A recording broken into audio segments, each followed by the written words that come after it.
As I begin recording, so you've confronted Mortithax in her lair, exhausted and bloodied after your battle in the throne room above. She pleaded with a figure in the mirror, remarkably similar to the one you encountered in the heart of Shoggoth, speaking with Necrathis. She asked the figure to help her finish what she had started, what the figure had shown her to do. Now that she had given it what it wanted, some sort of golden vial of liquid in her hand, the figure seemed to forsake her with disappointment. Thus, she turned to all of you, blaming you for wasting decades of planning. With that, she downed the vial in human form and shifted into her draconic visage. The potion caused her to rapidly mutate, grow in size and magical potency. You did battle. She summoned skeletons from across her lair, brought down portions of the cave ceiling on some of you, dominated Liska in an attempt to fell Dajar, with aims to take two of the most consequential figures in the destruction of her ritual after the picture. However, while Dajar clung to life with the skin of her fangs, Hulbert wasn't so lucky and fell to Mortithax's savagery. Angus summoned an avenging spirit to his side to join his runesmiths. The spirit, dealing a hefty amount of damage to the cornered dragon, made Angus a target. And as Mortithax began to descend upon a dwarf, Sayun made the killing blow with her arcane turret, right as she was about to bathe Angus in her necrotic breath.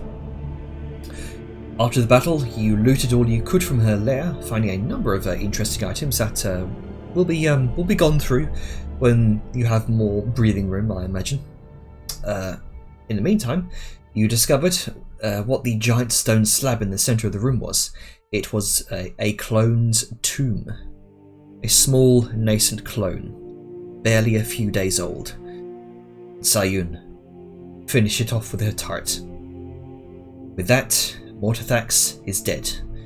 Not with a tremendous roar, but a small whimper. Next was the matter of siphoning Mortithax's soul from her body, so she would no longer have no hope of controlling yet another body, and also to fulfill Angus's grudge. You gathered all the soul stones you had and combined them into one legendary soul stone as part of Angus's divine intervention. And you, Angus, you had your spectral runesmiths pull the soul from her body and into the legendary soul stone itself. However, another presence wasn't too keen on letting that soul go.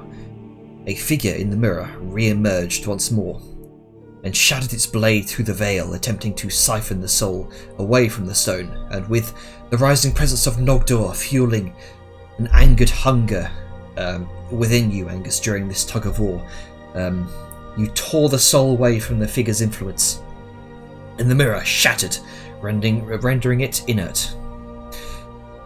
So, victorious, Angus declared Mortholm belonged to the dwarves, not House Mortithax, and the dragon that now inhabit it. With that, you ascended back up to the throne room to check out the strange isolated door across the other side of the ruined bridge. Meanwhile, Liska is already on her way out of the throne room, having left Mortithax's lair as Angus's ritual was taking place.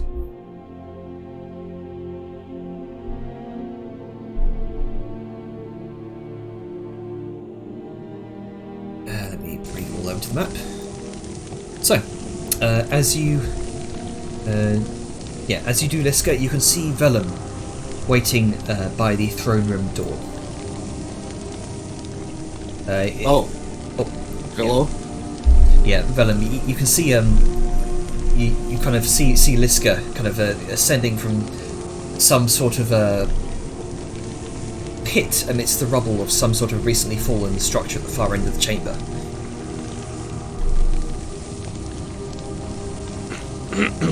So they would have just come out from where the throne room is? Liska did. Yeah, Liska did. Yeah, I figure at Theranos this is point watching. Vellum would have been approaching, like, wondering where the hell everyone is. Yeah, and on that note, as your heart drops, kind of fearing the worst for the rest of your friends, you then see the bruised, battered, and bloodied face of Dajar emerge. Then Sayun. No, he doesn't. Liska first. Liska, She was Liska like, left like 10 minutes before ever because everyone yeah, else they did was their whole watching. soul ritual thing, and Oh, Liska Yeah. came right, out. okay. Yep, fair enough. We're having a moment. Okay. It's Okay. fine. I'm teasing. Okay, go ahead. So he like Liska probably immediately sees like his faces was one of worry and fear, but then the second he notices her emerge because she's hard to fucking miss. Yep. Oh, praise Alsham, you're alive. What's going on? Where the hell do you all go? There's like a secret room underneath the she's like pointing down like throne place. It's where she was doing shit. But she's dead. So and like it seems like You don't permanent sound dead. sure. Well, that's because they're doing like they're doing some magic shit, but she got big. We killed her. We almost died. Old man did die, but we brought her back. And yeah, there was like a little. You know how they were talking about like a Dajar and Sal mentioned that there was like another body or something for her. Yeah. And that's why this whole thing happened again. Well, we found the start of another body and we killed that. So I think this time she is dead. Are you sure? Because she's been tricky. Spell it in common. I mean, She's shown me things that weren't real but looked fucking real. I need to be sure, Liska. I am, but if you want to go down, you can. They're doing, like I said, some shit. How is everything looking up here? I'll be honest. I haven't been looking back there. I've been keeping an eye on what's going on here until all that green shit washed up. Yeah, yes, it's very dissuading. But yeah, Yeah, she's dead. Like Sal blew a hole in her neck, and there's like, yeah, she got really big, but she's dead now. And what body she has, and did you know that I can see magic now?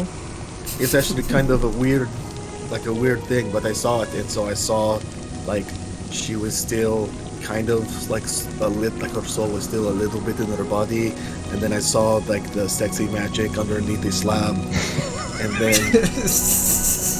And it's at this point, like Vellum's sort of tuned out since the she's dead and down there, and sort of like part of the way through the ramble because he's not quite all there. Let's go. If it's all the same, I'm gonna go look. It is safe, right? yeah, I'm gonna. Oh, okay. I'll take care of things up here. Like I'll check on the people. All right. I'll be back. And just sort of far off stair, 1,000 yards sort of stair sort of deal. He's gonna make his way to. He's like as he starts kind of moving away, she's gonna take a hand out and like kind of put it on his shoulder and turn him around and be like, It's like a big flinch when she does It's that, like- but it's like, hey, she's gone. It's okay now. I want to I'm- believe you, and I know you wouldn't lie to me. I know, just- I know, but I'm just saying that we're here.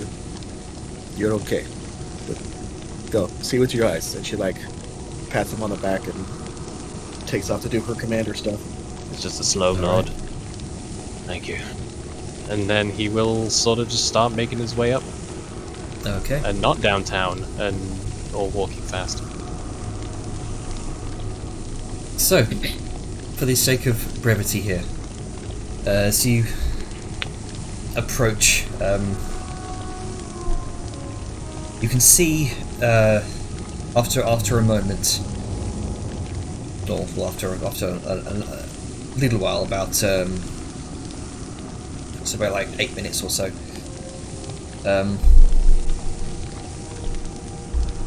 You can see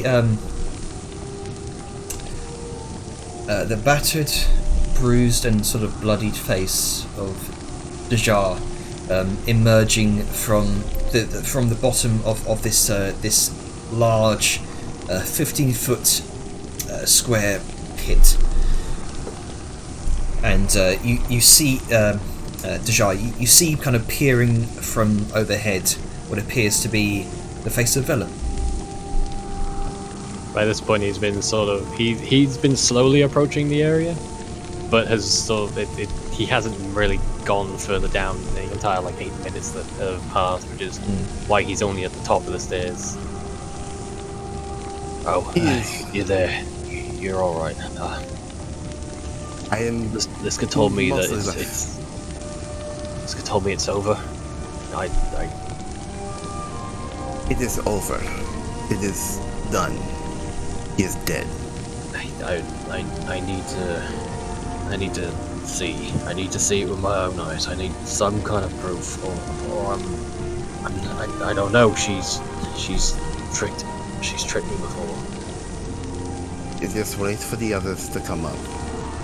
And as Dajar says that, you see Sayun emerging from the bottom of the shaft, and then finally the Tailwall.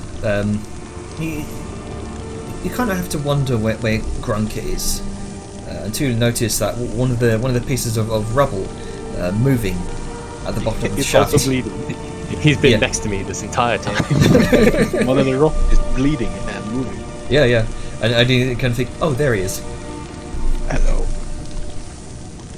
Hey, Grugs. Hey. How you doing? I'd like to say better than you, but I don't think any of us are okay. No. Yeah, Sayun so far looks the least hurt.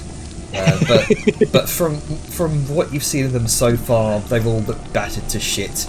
Liska kind of blood caked down the sides of her head from all the ringing caused by Toll the Dead. Grunker just looks heavily bruised and bleeding.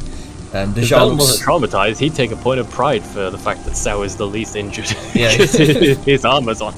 Yes. Dajar sort of looks blackened in places, markings which look unmistakably like this sort of grasping hands. Yeah, from Chill Touch. And as you kind of look over this, the telltale shiny cranium of Angus makes its way out from the darkness. Angus looks like he's taken a number of slashes and bruises to his face. Parts of his chainmail have been sort of torn open. The plate on top, his dwarven plate, is immaculate. It's a magical item. But the sort of chainmail beneath looks like it's seen better days. And his features look. And as Angus emerges, and everyone's accounted for, Vellum's posture actually sort of relaxes some. Like, he was very tense, shoulders taut kind of state. Then seeing Angus emerge and everyone's quote unquote fine, just give a heavy sigh. Okay, that's one less thing to worry about. You're all well. I know you're all not alright, but hopefully not too worse off. We had some close calls. Very close calls. I'm glad, but I know I keep asking, but I need to I'm ask. aware what you're gonna ask. I'll be right back with you, Blood. I'm gonna show them. Come along. Okay. So the transition square is there if you want to both head down. No, we're gonna do this. Do it theater of mind. We don't need to transition. Not every gonna screen. change the maps. It's okay. Okay. So as you both spiral down this long, deep shaft, about 50 feet, it kind of descends about 50 feet before you come to that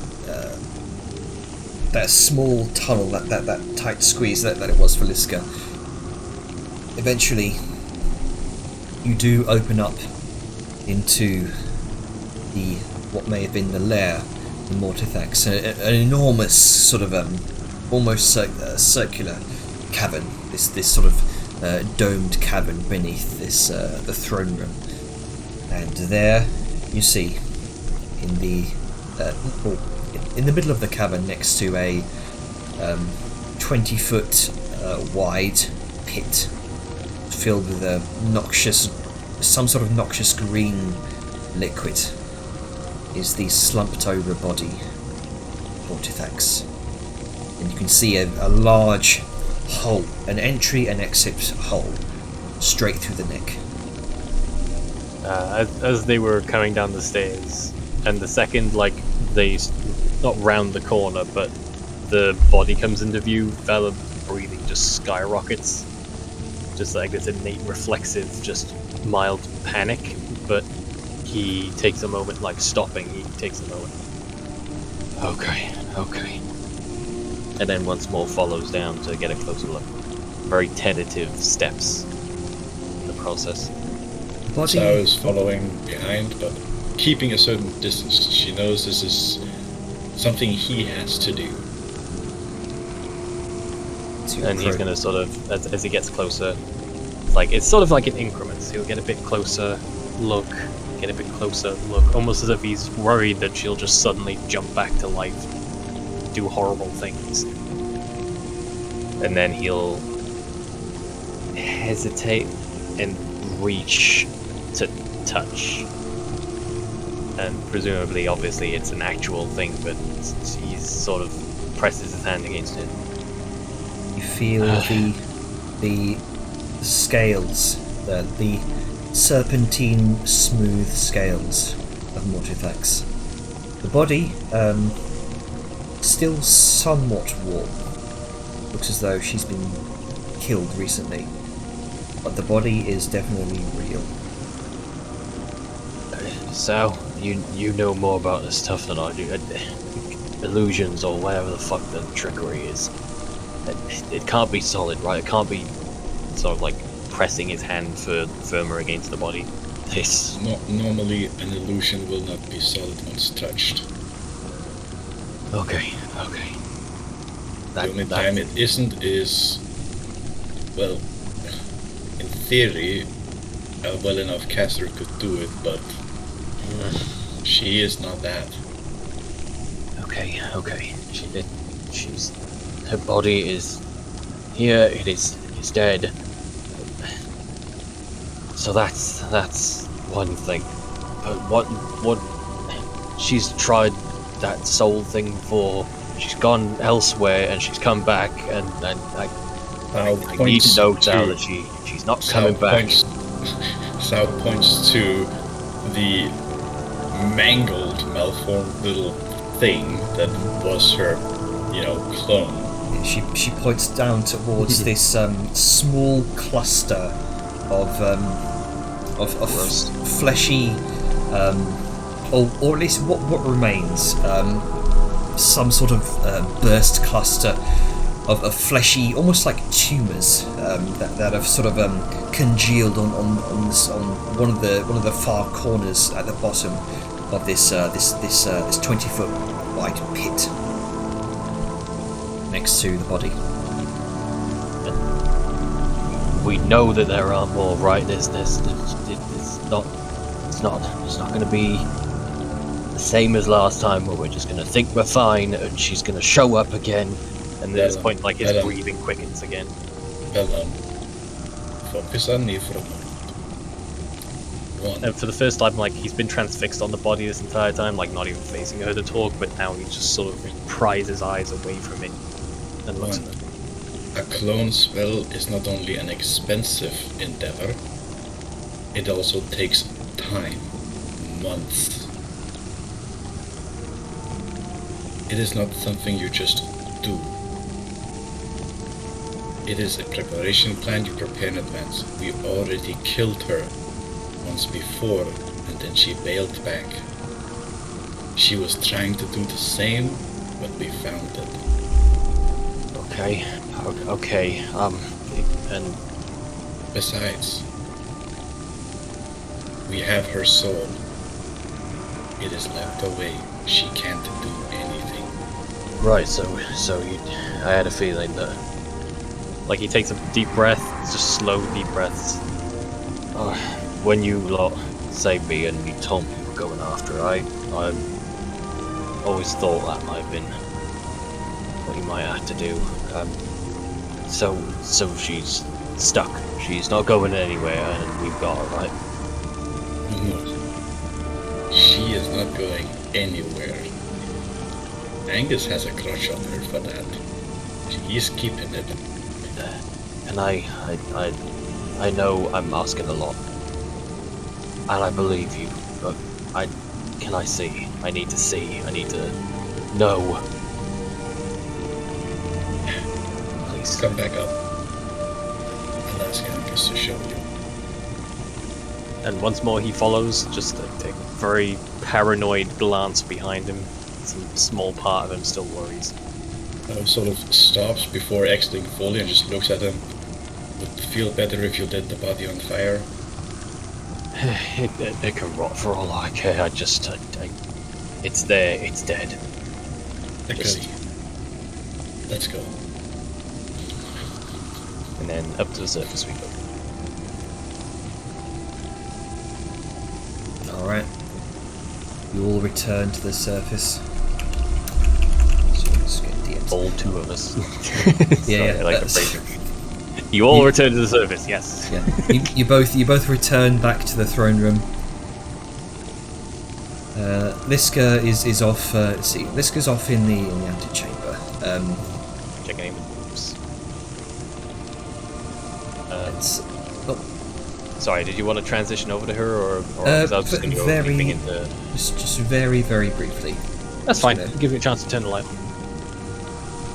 Let's see.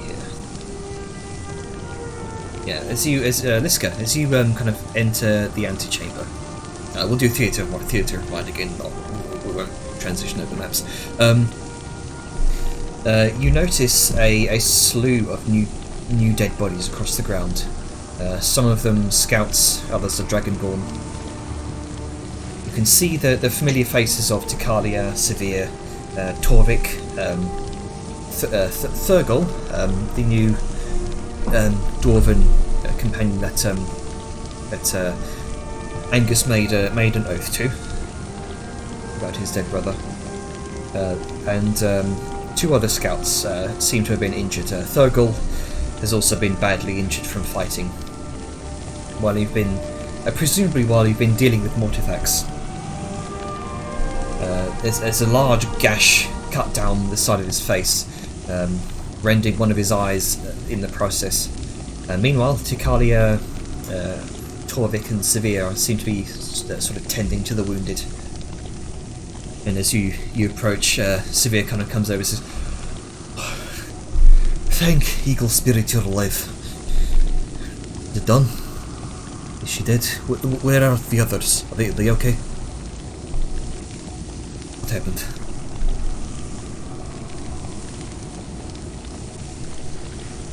Avon, you're muted. Yes, and they're back there doing magic shit. How are the troops? There was a battle shortly after you left. Guards were sent to deal with the trouble that we all caused for Keraleth. We tried to bar the doors in time, but they forced their way through as we were doing so. We did dispatch them with some casualties. I think they won't be long now until they try to send their full force down upon this place. I suspect maybe 10-20 minutes. We need to get out of here. Yes, that is kind of... I think we can all agree on that. Like I said, they're doing magic shit. I mean, it shouldn't take that long, like, not 10 or so minutes. That'd be crazy to do it at a time like this. But, let's make sure that the random spell effects happen. Let's make sure that everybody and that blockade is set up and at least we'll provide some time for them to get through. And let's try to find some other method or way out of here, because as far as I know, this might be the only way out. But you know, dragons are sneaky motherfuckers, so maybe she has like a secondary passage to get out. So let's help with the barricade, and then we'll head back into the throne room and try to see what we can find. Very well. Takari says, we need to gather the wounded. There is no vengeance nor sense of anger, angered dishonor than that of a dragonborn house that knows its dragon was slain. Wait, can you repeat that real quick? There is no vengeance nor sense of angered dishonor than that of a dragonborn house that knows its dragon was slain. Oh, so they're going to want to come after us, is what you're saying? Most likely. Okay, good to know. Yeah, let's work on that barricade. And Liska's going to use her, especially since she's still fucking giant, for at least a couple more hours. Yeah. She's going to use her stupendous strength to pick up the heaviest thing she can and put them in front of the door. Alright, so I would say the stone pews that kind of line this antechamber, they're not attached to the floor by any means, so what you can do is, with your insane strength right now, you can probably use those to barricade or further barricade the two doors either side of the chamber that seem to denote the entry point to this room. You can see a number of guardsmen, scouts, warriors, dwarven warriors appear to be sort of helping to bar the doors as well. And you notice these two doors are very heavily set with all sorts of intricate old dwarven clockwork mechanics. So they've also been trying to figure out how to get those working as well. And it's very likely it's going to prove very difficult for any sort of force to beat down this door, especially Awesome. with your help. So yeah, once Liska feels that entrance is secure, she's going to go around and start picking up wounded, and again, because she's fucking huge, she's gonna she's like, okay, guy who can't walk well, like, hold on, like, climb onto my back, like, I'll carry you in one arm, I'll carry in another arm, and, like, she'll try to carry as many wounded as she can, and, like, head back to the throne room. Okay. With the rest of the forces. Alright, so I'm not gonna, like, copy paste all the fucking tokens onto this room, but Yep. Theater of the mind. Theater of the mind. They're all there in the throne room. Yeah, so while Vellum and Sal kind of went sightseeing down, Grunkas kind of kept going, and eventually just ends up here, where I assume Liska starts piling up soon to be dead people. Yeah, how many are there? Let's see. There's about of the approximately 30 odd scouts that you now have at your helping you out here. There's about 5 or so that have fallen. There's five that are dead. Okay. 2 that are heavily injured. And how many are just normal injured? Let's see. One of them appears to be mildly injured. That being Thurgle. Thurgle. Yeah. How many? I think he's asking how many people does he have to use his healer feat on? Okay. So, we'll say that there's 2 people you could use your healing kit on. Okay. Let's see. Put that down to 7. And yeah, I'm gonna heal. You want me to make an actual roll, or should we just say that they're like healed?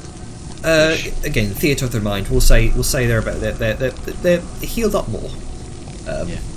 They're looking better than they once were. You can see you kind of bandage up Thurgold, kind of one side of his eye, just kind of stop the bleeding.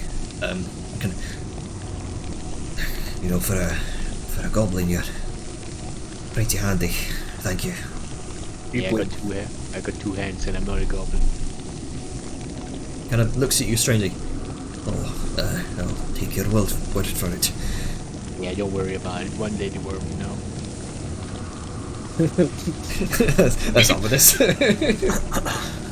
Sure is. One day. Alright, so... Yeah, you just kind of like patch people up, like sprain legs, like put bandage and put some cotton balls somewhere.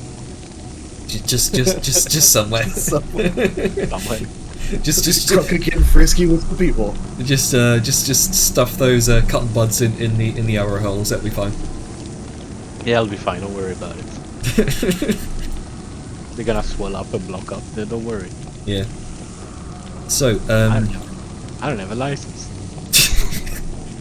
So Dejar, as you approach. Sorry, I was just gonna do something real quick. As you all begin to sort of make your way up to the surface of the throne room,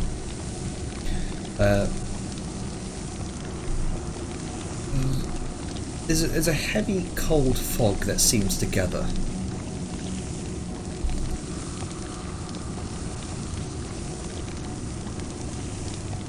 Shit. And a voice rings out.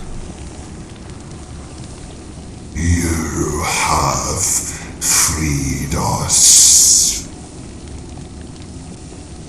And a voice creeps up around the chamber. Wait, who hears this? Angus? Is it like everybody in the chamber hears this? Yeah, you all hear this. Everyone hears this. Should we move our pox closer? Because that would be freaking me the fuck out if I heard it back here. I mean, it's a big room. Sam carries. Yeah, you're not. Amphitheater. It Echo. seems like a sourceless roof. echo. This place has no roof. Shouldn't really be much echo. A frozen, deathly chill seems to freeze your breaths. And the air suddenly becomes incredibly cold. Sar gives a look to Angus, because he's the dwarven expert here. It's like, what the fuck? I didn't do anything. And he's gonna point. Oh, did that voice not come through too strong? No, No, it came through quite well. it came through clear.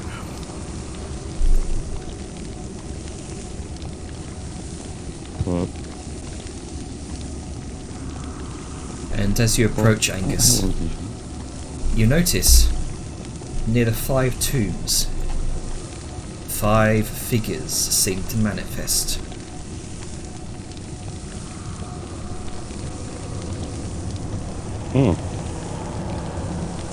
kind of like holds a hand out to Dejar.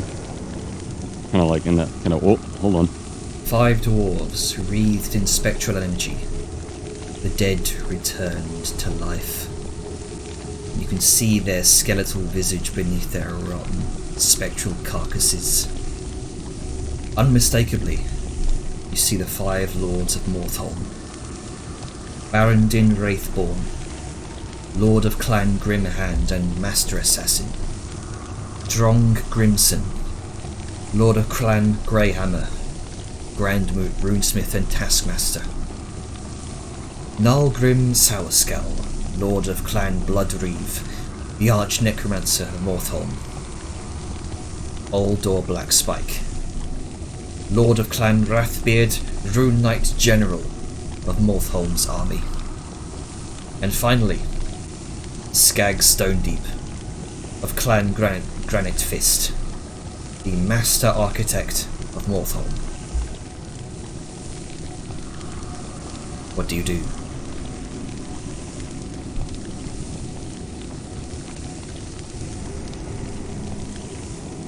He turns to Dejar a moment. You mind if Go ahead. Turn on them. yeah. It sort of steps forward a minute.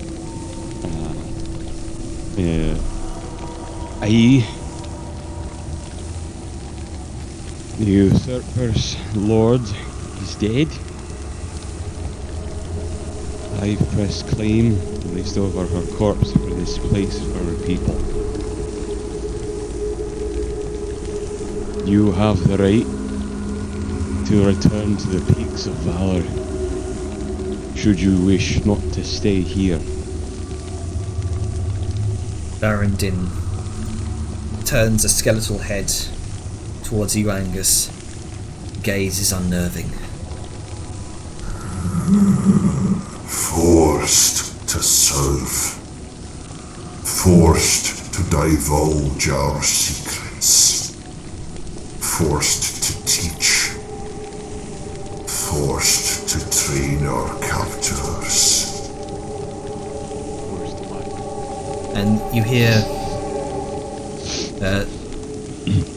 Drung then continues. We are tired. So very tired.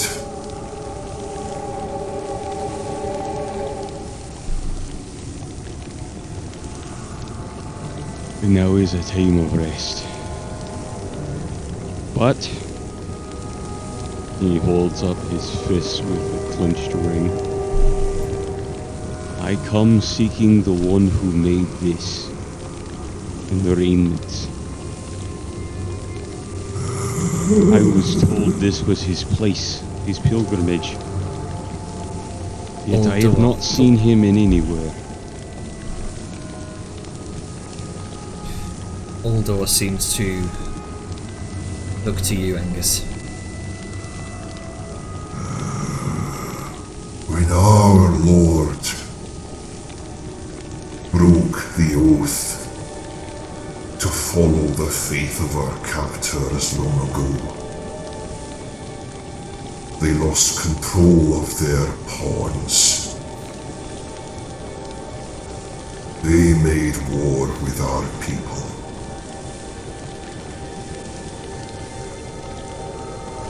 It was our Lord that broke us away from their influence. Some call him Brom the Blackened. And Nalgrim seems to add on to this.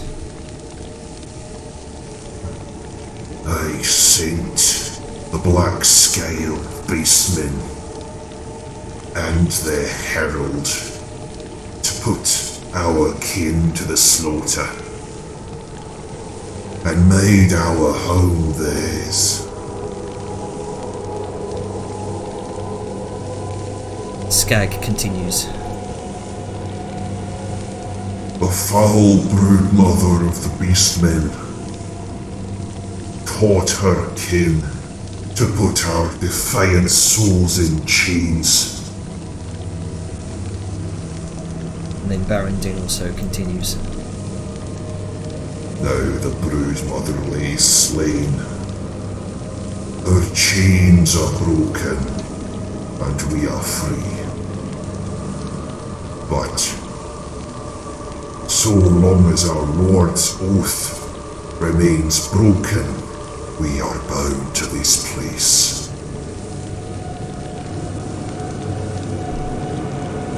What is that oath then? And what must be done to break it?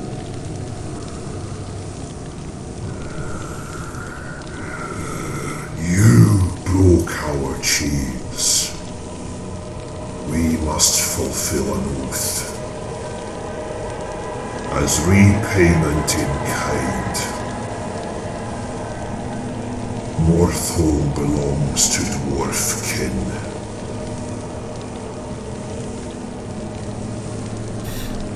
A number of other figures seem to emerge from the walls, various tombs scattered around the chamber, drifting with a cold breeze that permeates the entirety of this place. 5, 10, 15, 30, 40 figures. Spectral corpses. Fallen dwarven warriors. Silently staring on. Armoured in an assortment of chainmail, plate mail, partly rotted leathers, some carrying broken shields and axes, others carrying spears. Some warriors are nothing but an assortment of ragged bones. Others are partly decomposed, but as more and more emerge, they all have that vengeful glare in whatever might remain of their dead eyes.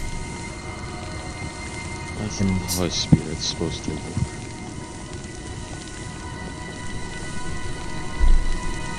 Nalgrim says to you, Let us bring death to the invaders that brought death to us. Allow Morthholm to descend upon them.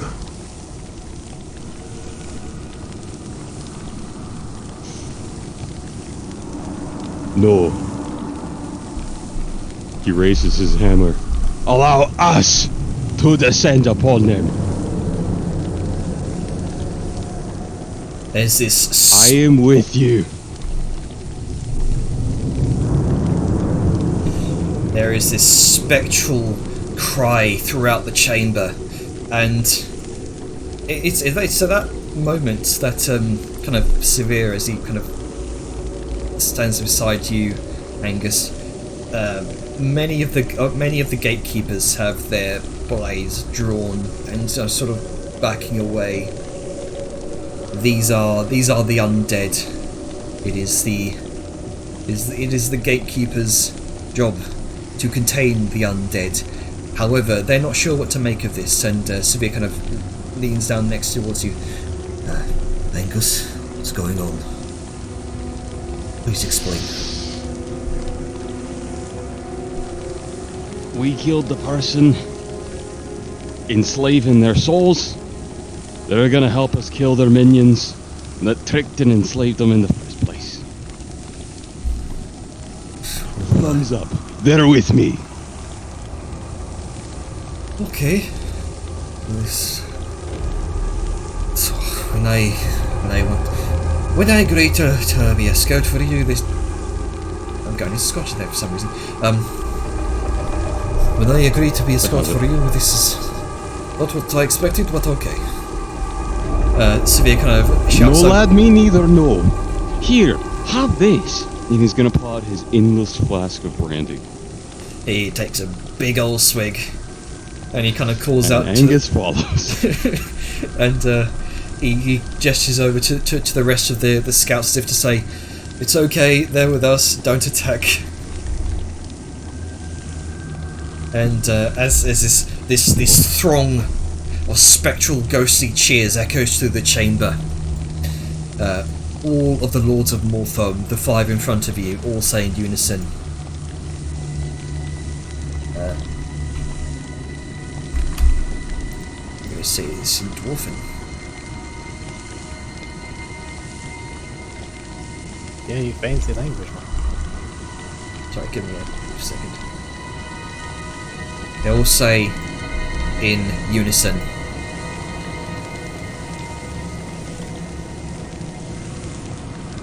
in Dwarven, Kizakat, Kam Kata, Bakan Garik, Inik. and with a torrent of frozen air, the spectral warriors, the 5 Lords of Morthholm, fade into ethereal mist, and you watch as the mists gather, wafts towards the open door at the far end of the chamber. And they are gone.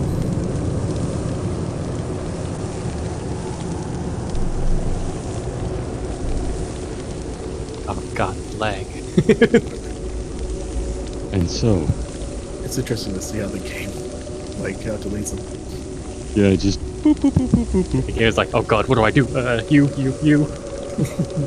No, you Also, idiot. Jenner, Just I one think at the a time. language thing is broken because that wasn't involving. Oh, there we go. Sorry, I just had it on trade I don't time. think it by- was selected. Yeah, I had it on trade time by mistake. It's fine because it has worked before. No, I can't see it. Oh, now it's fine. Sorry, I deleted the trade time version. Oh, okay. Damn.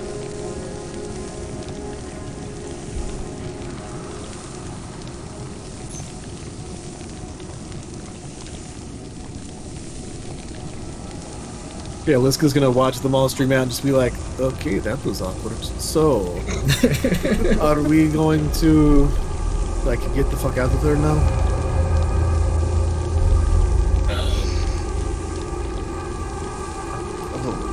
Right. I thought the idea was to check out the council. Oh, Yes, okay. I didn't know there was anything about the council room. That's mostly to check if there's any treasure left. Okay, let's head to the then.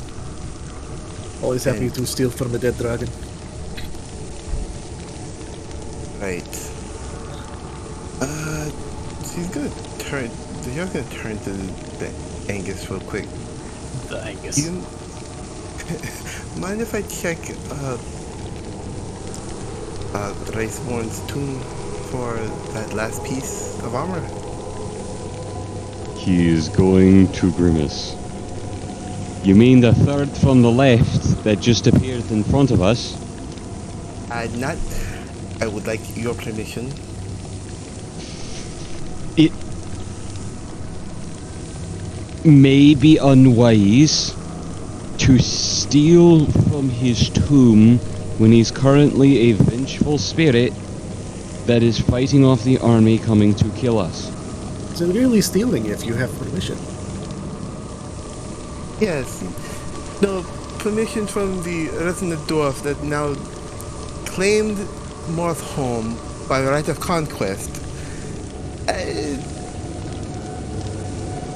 I don't It's see not like he's it's going to use it. Wait a minute. And he thinks about deep dwarf culture and their views on death and their very brutalistic approach of utility. Well, shit, you're right. And everyone got fucking betrayed. I can imagine the spirit being quite happy if it's actually used to, kill the people what did kill them. Alright, let's have a look, but let's not go rampaging through too many tombs. Yeah, that's the idea. That just it's that one particularly.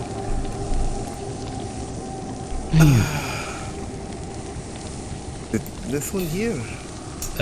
This one appears to be Arendin's tomb, yes. This one is, that would be Nulgrim's. This would be Drong's.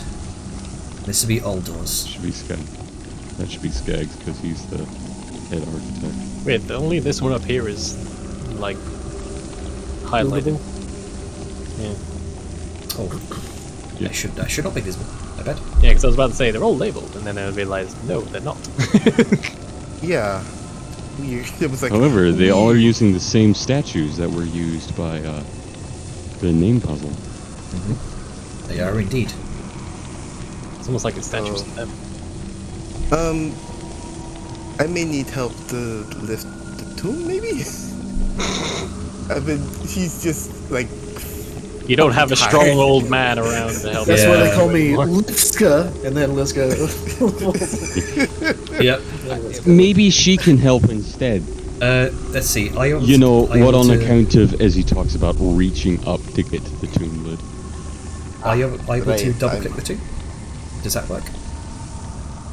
No. It's not highlighted. Oh, there we go. Yep, there we go. Whoa. There we go. Huh. Suddenly. So let's see. Liska, considering your size, you can feel free to just roll until you succeed. Brute force. Yeah. If that's the case, I think he just succeeds because Yeah, the thing is looking- the way I set this up, I didn't know that Liska would be doing this while huge, so by mistake I didn't take that. Yeah, I didn't take that into account, but by mistake. So just feel free to just keep double clicking and brute force it. Oh, okay.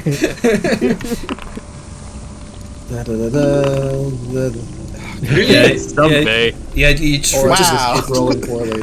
Just do it with advantage. You'll have yeah, more. just use it with Let me do it with advantage. advantage. Oh, that's I'm holding down Alt. That is bullshit. You know what? Fuck it. Come on, can I please roll high? Jesus Christ. What the fuck? There we go. Jesus. Fuck, man. like fine. Have it 19. Fuck. Tomb Lid flies out of the fucking throne room from the ceiling. Yeet. On the Opens plus side- another tomb with Like one. a fucking caber con, a caber toss. I mean, on the plus side, you got the low rolls out now. Yeah. Right, so just so we don't go through what we did last time, let's not don't take that yet. I'm just going to rename the unidentified item to something else, so it doesn't stack. Yeah, Let's, okay. Okay, there you go. So you can go ahead and Okay. Dark Shroud and split currency 6 different ways, correct? In reference to currencies, I think we need to dump a lot of coin into something. Yeah, I'm near to full capacity. Oh my god. What is this aura? What the fuck? okay. I see you've discovered the. You immediately equip it. I did not. That's the thing. I was about to say, it's like, oh, that's risky business. I grabbed it and now I just see this aura around me. Like, what the fuck? That should not be there. So what we'll just do is boop, get rid of that. Okay. That was confused. Ooh, wow. Yeah, considering you've not equipped it. Yeah, no.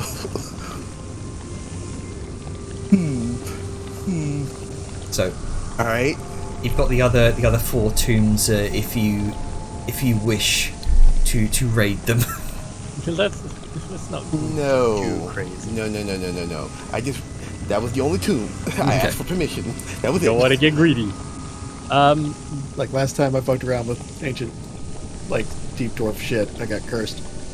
Yeah, that'll happen. Look, I got cursed too many times. Look, we tried to tell you. An old man said, "Hey, don't do that," and then you did it. Once tomb is handled, what is Angus doing? He is going to actually go to each tomb, get them open, and he's going to flick a little bit of his endless brandy into his hand, and he's going to flick his fingers at the corpse. Oh, you're Good gonna old speak fashioned in dwarven Dwarven. consecration. okay, you're gonna open them. Right. Okay, there we go. Mm-hmm. Let's not waste time with the rolls here. Yeah, do you want to just say you Yep, just nope. disabled their fucking Yeah. scripting? Just forced them open. It's just Liska trying to prove a point here. Look, I can do it. This one particular tomb was giving me fucking problems. I'm doing this to all of them. Fuck Yeah, this. I'm just curious as to what, like, whose tomb has what. Mm-hmm. I'm a There's bit like- curious as well. Because if, like, big, like, hammer dude had a big old hammer, it would be like, oh, that's Like, ooh, interesting. tempting. And then just, like, walked away. It's like, yeah. Be like, let's go. Be like, I'm taking this. No one, you can't stop me. Oh, hey, I know that item. Oh, he does have a weapon. So then everyone's just like, we're not gonna loot tombs. Ooh, but that hammer though. But if we did. this is what I would take if we were. Yeah, there we go. But yeah, once Angus is done with that Bellathorn, hesitantly flag him over because he's busy with dwarven things. So we'll wait till he's done. That's right. So He's many going to go to dwarven Ish. You say a short prayer. Which corpse? That's a bit of This is holy water or ale? Oh, it's just alcohol. It's not. Yeah, he could Straight mix up it. plain. Okay. I do believe dwarven holy water is alcoholic. Pretty much. Just ever clear. Yeah. Just, It's. I have a question. There are unidentified items in here. If I do what Liska did and I pick things up, are they going to merge? If they are of the same type, yeah, they will likely merge. they So- might. If the So- icon, so from what I saw, if the icon used for them is the same, they will stack. So what I can do just to make sure Mm-hmm. is just rename them to something else. Yeah, just give them actual names. Unidentified X. There you go. I never fancy. You could just label them unidentified and then That's exactly what I'm some doing. related word to what it is. That's- Unidentified potion, unidentified sword, hammer, that kind of Yep, thing. that's exactly what I'm doing. Big York. Alright, I'm back. Welcome back. Okay. Let's see here. Unidentified gauntlets.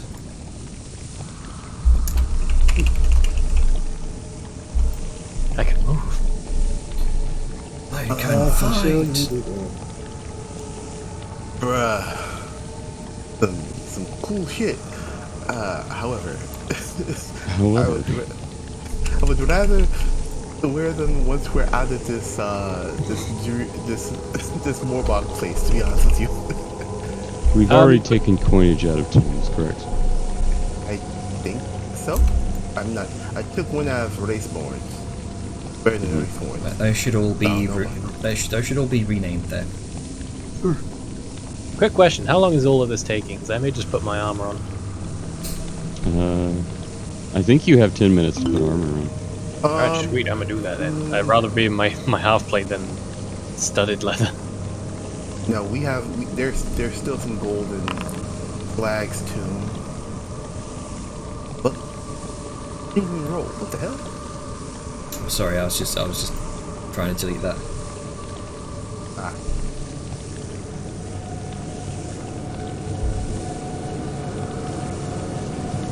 Yep, there's still gold in everyone else's tomb, it seems.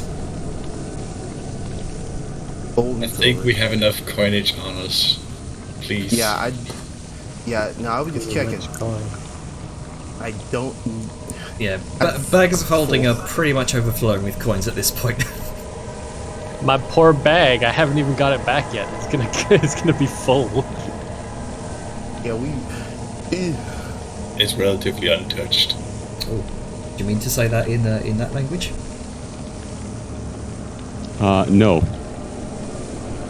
It's big and bold. I clicked one too low on my list of languages. Oh well. I Well, can't understand it anyway. we'll say it's in Dwarven. No one. So, Yeah. so if you continue your prayers, dashing alcohol over the bodies, as your form of holy water, if you will. Mm-hmm. It's ceremonial. You make sure to sort of replace any oath silver coins that have fallen off the corpses back onto their eyes, as is customary. Absolutely. Make sure the death mask is nice and in place. Why can't I open it? Is it locked?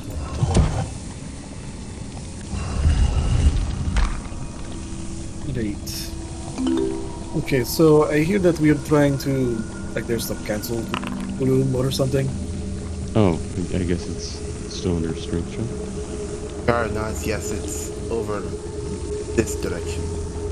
You might need to roll in that again. Point Hey, in the north. top right. there's a chamber, a hidden one. Mortifacts look to never get into it. It seems to still be part of the ancient Dwarven, architect. Okay. I guess we can go check it out. But she did get into it, Might though. as well. That's right. Angus, got a sec? We can... Absolutely. I'm trying to get the interesting things out of these. Sorry, I love how that Yeah, looked on the map. He pokes out. Absolutely, it goes back to looking. I've gone ahead and removed the triggering tiles that'll trigger the roll. So you go ahead and feel free to. I'm double clicking, but it's not opening anything. Oh, for God's sake! Can I do it to any of them? Do I have to refresh? Can anybody else open the tombs? Let me see real quick. Yeah, I can see it. What the? Yeah, I can see it. For some reason it is, but I can see it. Oh, that one's active. I can see Even the when I gauntlets in succeed. here. Can't get in. I think forcing them open may have both them. But you can just Jander, you can copy paste a snippet of what's in there. Sure. Instead of because we don't know what'll fix this if it can't be fixed, so may as well just for the sake of peeking. Let's go ahead and copy paste that into the party chat there. Okay, that is Old Order's tomb. I believe you already took the stuff from Drong's tomb, all the interesting stuff. Mm-hmm. I'm not going to take his bones and burial garbs. Yeah. Skag's tomb. You see what looks like a massive pair, kind of worn on the corpse is this massive pair of stone gauntlets, essentially. You're gonna say a massive pair of testicles. You have to be if you're a dwarf. They haven't even untouched by age and time. Just a pair of healthy testicles on the His skeleton. monumentous balls were so colossal that they defied They remain the rules of unchanged In, as they are preserved in the case of brass. Always went commando. In Skag's tomb, you see, not Skag, Nulgrim's tomb. You see what looks like some sort of long, scythe-like staff, kind of next to his body, as well as kind of located around his neck is hanging from some sort of chain around his neck is some sort of reddish vial. Interesting.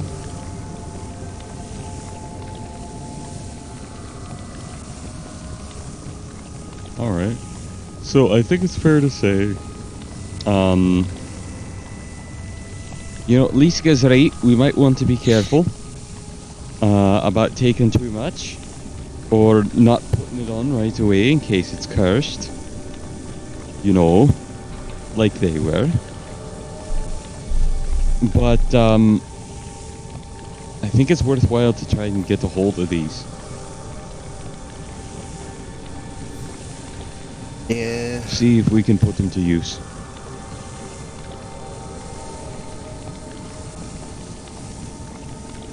Let's see. So are you going to take Oldor's? Let's see. He's got what looks like some sort of ornate, dreadful-looking helmet with sort of horns sticking from the sides, some sort of large runic axe, and a shield emblazoned with a singular rune on the front. For the ease of time, let's go ahead and say that during the burial process or the fucking blessings, Angus will collect the magical items and coinage. Okay. He will not collect the oath silver stuff, of course, and he will not collect any physical remains.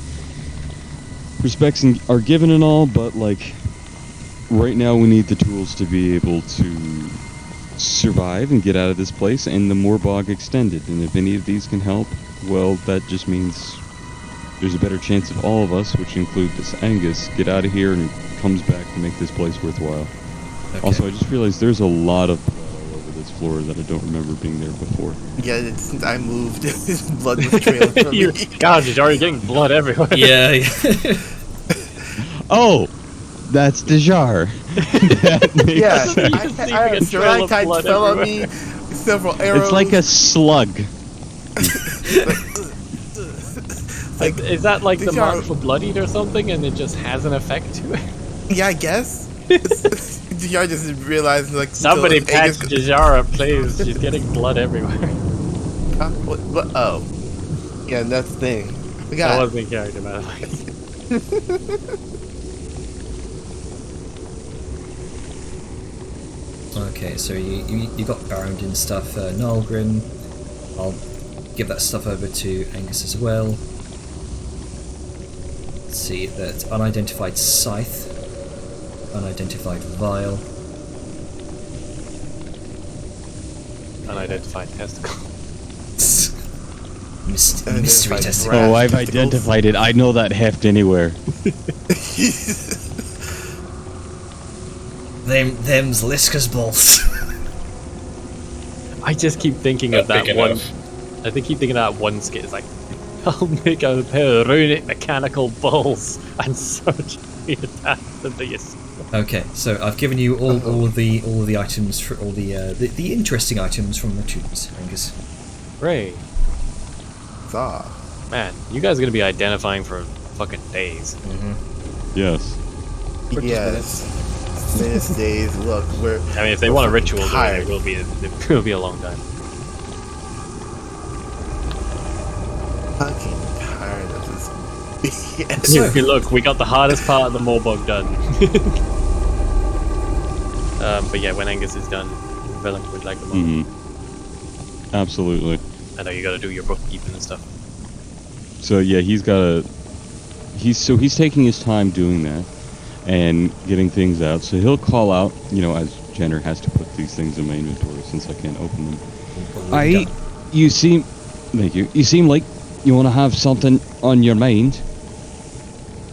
There's a lot on my mind. So like shakes the cobwebs out a little bit. Style said that you have her.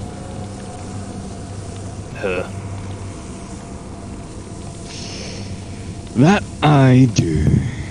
As he says initially, and he has a proud, smug smirk on his face, As well he should. and an eyelid twitches, and the tone changes a little bit along with his expression.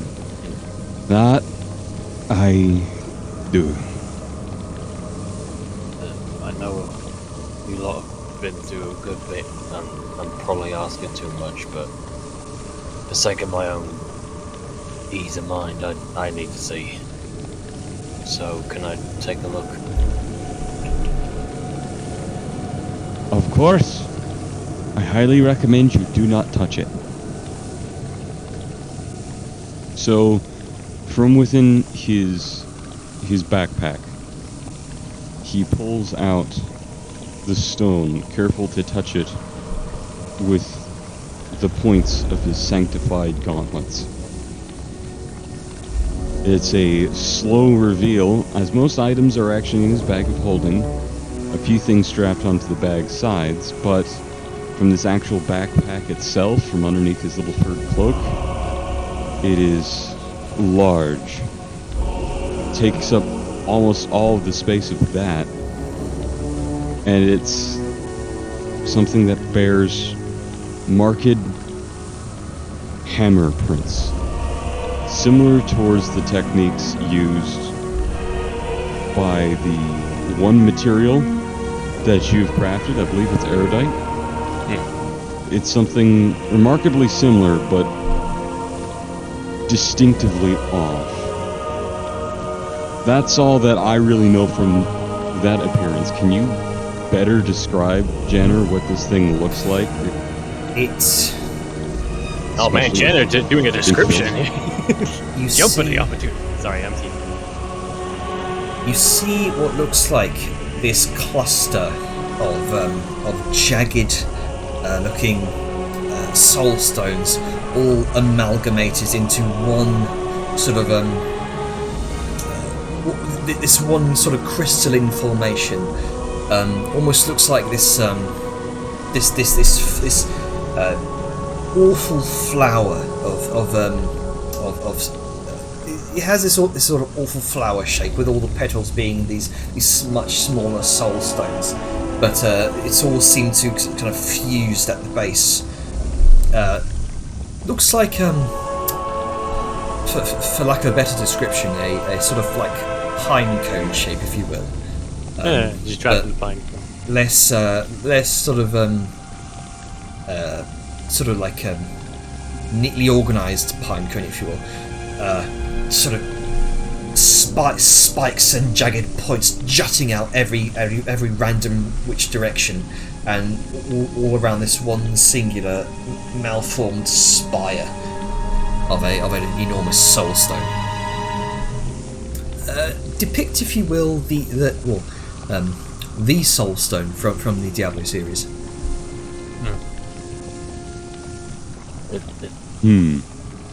Well, why not touch it? Is she gonna like jump into anyone or anything? No. Okay. It's just that these types of things can leave their mark. As he looks down to it in the jar, and then back to the hands that hold it. You can see the black fog drifting from it, like what's that really cold substance that emits with that fog? Liquid nitrogen. Liquid nitrogen. That's it. Like a sort of liquid nitrogen effect, except with this sort of black fog.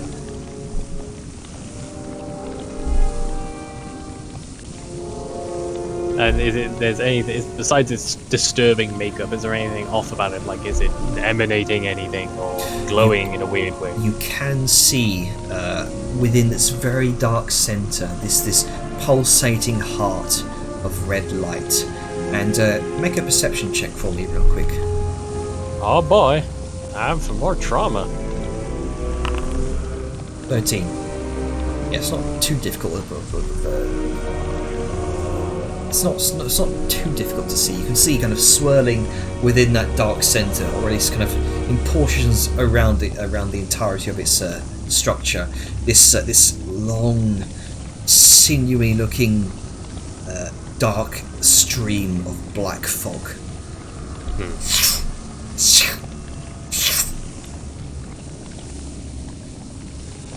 Seemingly searching for a way to get out. Okay, so she's in there. The body's out of commission. He sort of rubs his eyes a little bit. Okay.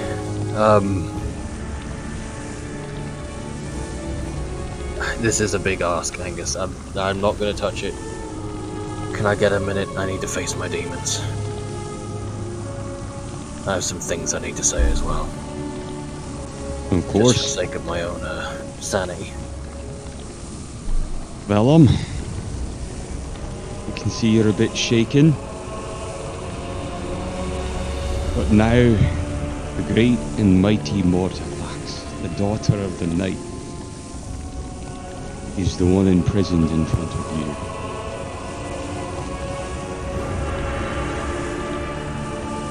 Say what you will.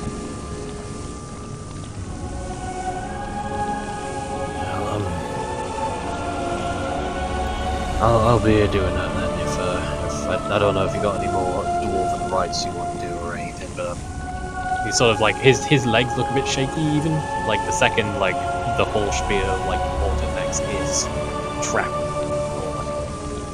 He sort of moves off to the side, like resting himself against the pillar and just sort of slumps. Of course, I don't have anything to do. I'm right here with you, friend. I won't say anything unless you need me to. Alright. Thank you. I know this. I don't even know all of this soul business. This magic you have to do to make it happen, but can't have been easy. And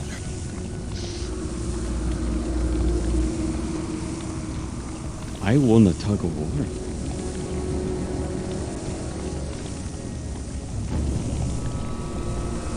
wasn't easy, but it's worth it. Come on. Look at her, all pathetic and writhing in there. Did you really think she'd kill us? Killed me? Come on, I haven't even had brunch yet. I'll be honest, Angus. It's been a while since I've known anything to be true. Every time I think I know something, then thrown to the floor and smashed. Right.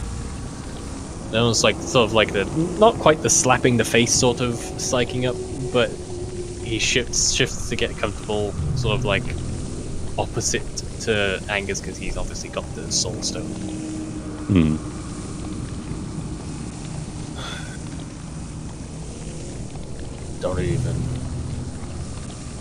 I don't even know if she can hear all this I'm about to say, but I need to say it for more of her sake than anyone else's. You have caused a lot of problems, a lot of people, and a lot of pain. And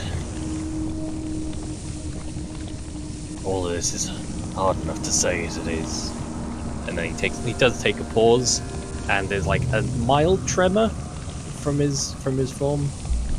There's some just hesitance for a moment. But I can't speak for them. I can only speak for myself. I say,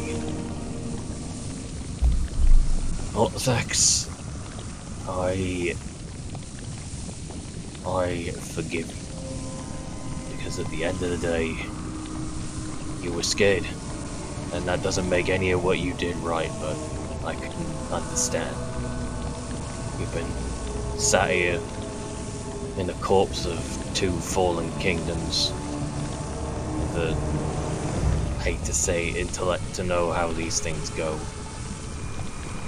Knowing that someday, no matter how hard you try, no matter how much you learn, that you would doomed to the same fate, be left forgotten so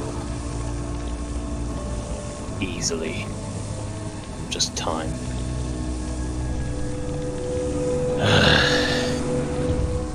But I forgive you, because it's not worth being angry at, it's not worth being angry. If I was angry over everyone I'd fought and come to odds with past, then I would never be happy again. And I have no idea what's next for you, but I figure everyone's going to be better off, and maybe you'll come to realize your actions.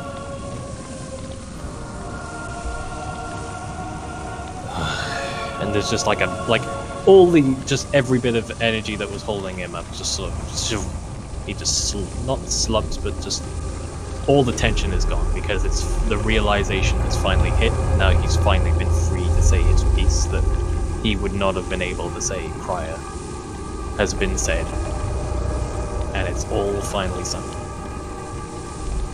That he's free.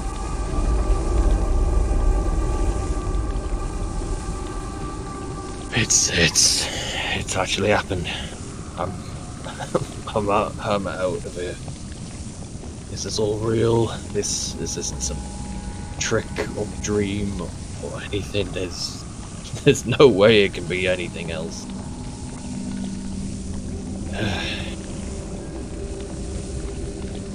Notice, I needed to get that out.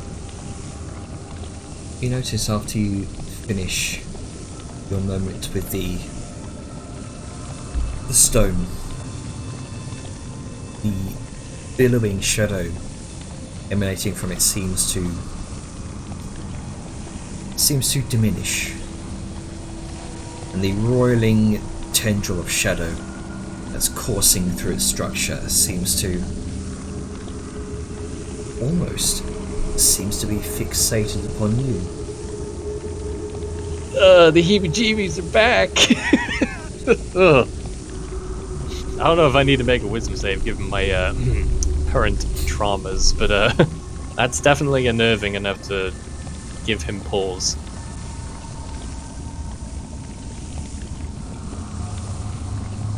Right. No, wisdom save. Okay, good.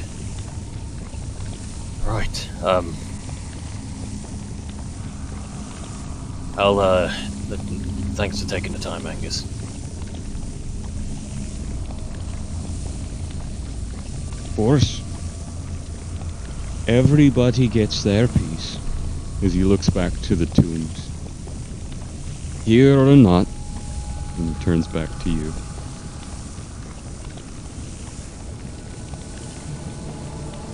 Right. Now. Them lot are gonna check that out. I'm gonna prepare myself for getting the hell out of here. How about you come along? I'm gonna crack open that door.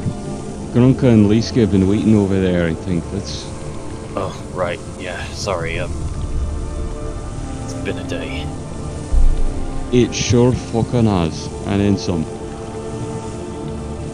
By the way, have I said fuck you for being so good of a smith? How am I supposed to break that tiny little crack that you put in that damn adamantine? Come on, lad. It wasn't easy getting that much. But it sort of like forces himself to his feet. It's like he's got like hollow legs at the moment. I had eyes on me a lot of it, so it wasn't easy. Need some help up, son brother. Oh, you're saying it wasn't easy to make the crack?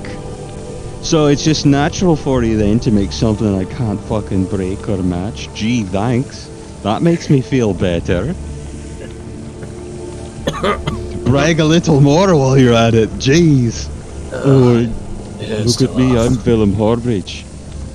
Even when I'm in shackles and enslaved, I make better smithing than you ever will. Pah! He tosses a hand at you and... It hurts to laugh. But I'm glad. well, get used to it. You got a few more ahead. And they make their way over, I presume. Alright. Yep. So, as you make your way over to the edge of this this broken piece of a stone ledge here, how exactly do you plan on getting over to the other side? So Liska, who was patiently waiting while they were, having their moment, is still huge and she can fly. So she's just gonna wait and fly everybody down. Oh well, there you go. I still love that, like, everything that's come up is like, yes, we've got this to deal with. Well, I'm still huge, so I'm just gonna... It starts with, I'm still huge. My token, like, as soon as we go to combat, is shrunk down again. Like, it's not my fault. I get that. It's just funny that it's always prefaced with, well, I'm still huge, so... There's an easy solution to this. Alright, fair enough. Well, Liska is big. She can do things. Liska is always big. The secret is sometimes she's just larger than that. Okay, so... Thanks, Kevin. And so, attach everybody to me. Alright, so... Well, everybody, come on! So your asses over here. Go on. So for the sake of this, you can probably all just kind of move your tokens over here if you like. I'm not going to attach everyone's token to Liska. Fine. How far down is this? That's about 50 feet down. So you can see. Oh, too far down. The door. It's so sorry. You're talking about the ledge there. That ledge is on even footing with that ledge. It's a. Oh, okay. So it's across it. Gotcha. Yeah. I thought it was like down. Okay. No. Cool. No.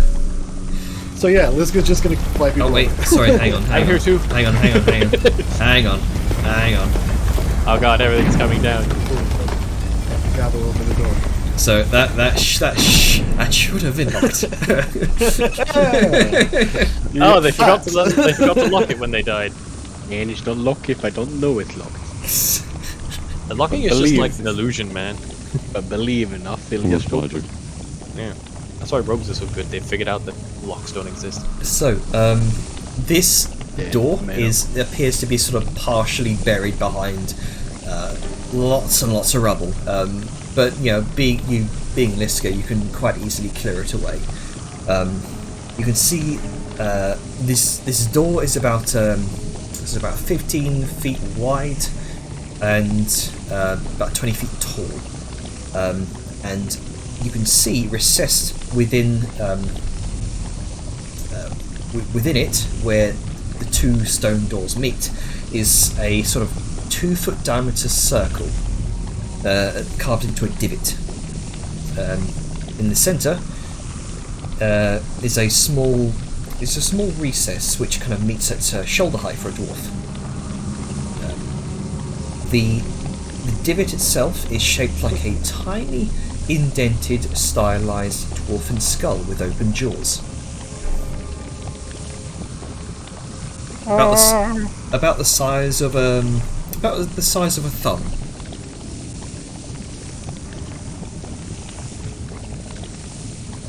Liska thumb size. doesn't see it because she's tiny. Or because it's tiny and she's fucking huge. It comes up to her ankle. Yeah. The difficulties of being huge.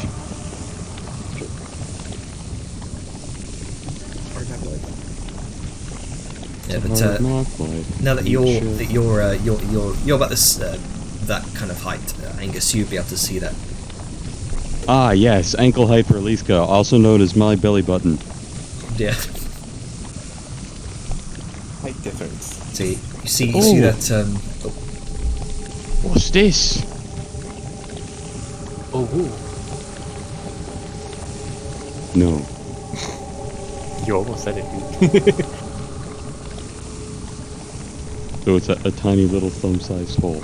It's a divot kind of shaped like a tiny indented, stylized dwarfen skull with open jaws. It's about thumb sized. I put in the ring. All right, you kind of put your fist up against the divot, and the ring fits very snugly. The doors begin to grind open. You can see many eons of dust and debris begin to fall and clatter to the ground in the door's wake as it grinds open, revealing a dark passage beyond. I feel like I've seen this before. Shush. Oh, deja vu. A rift in there. My bag. Well, for hundreds of years, no one has stepped in here. No. Angus, And there you go. Angus, Buddy?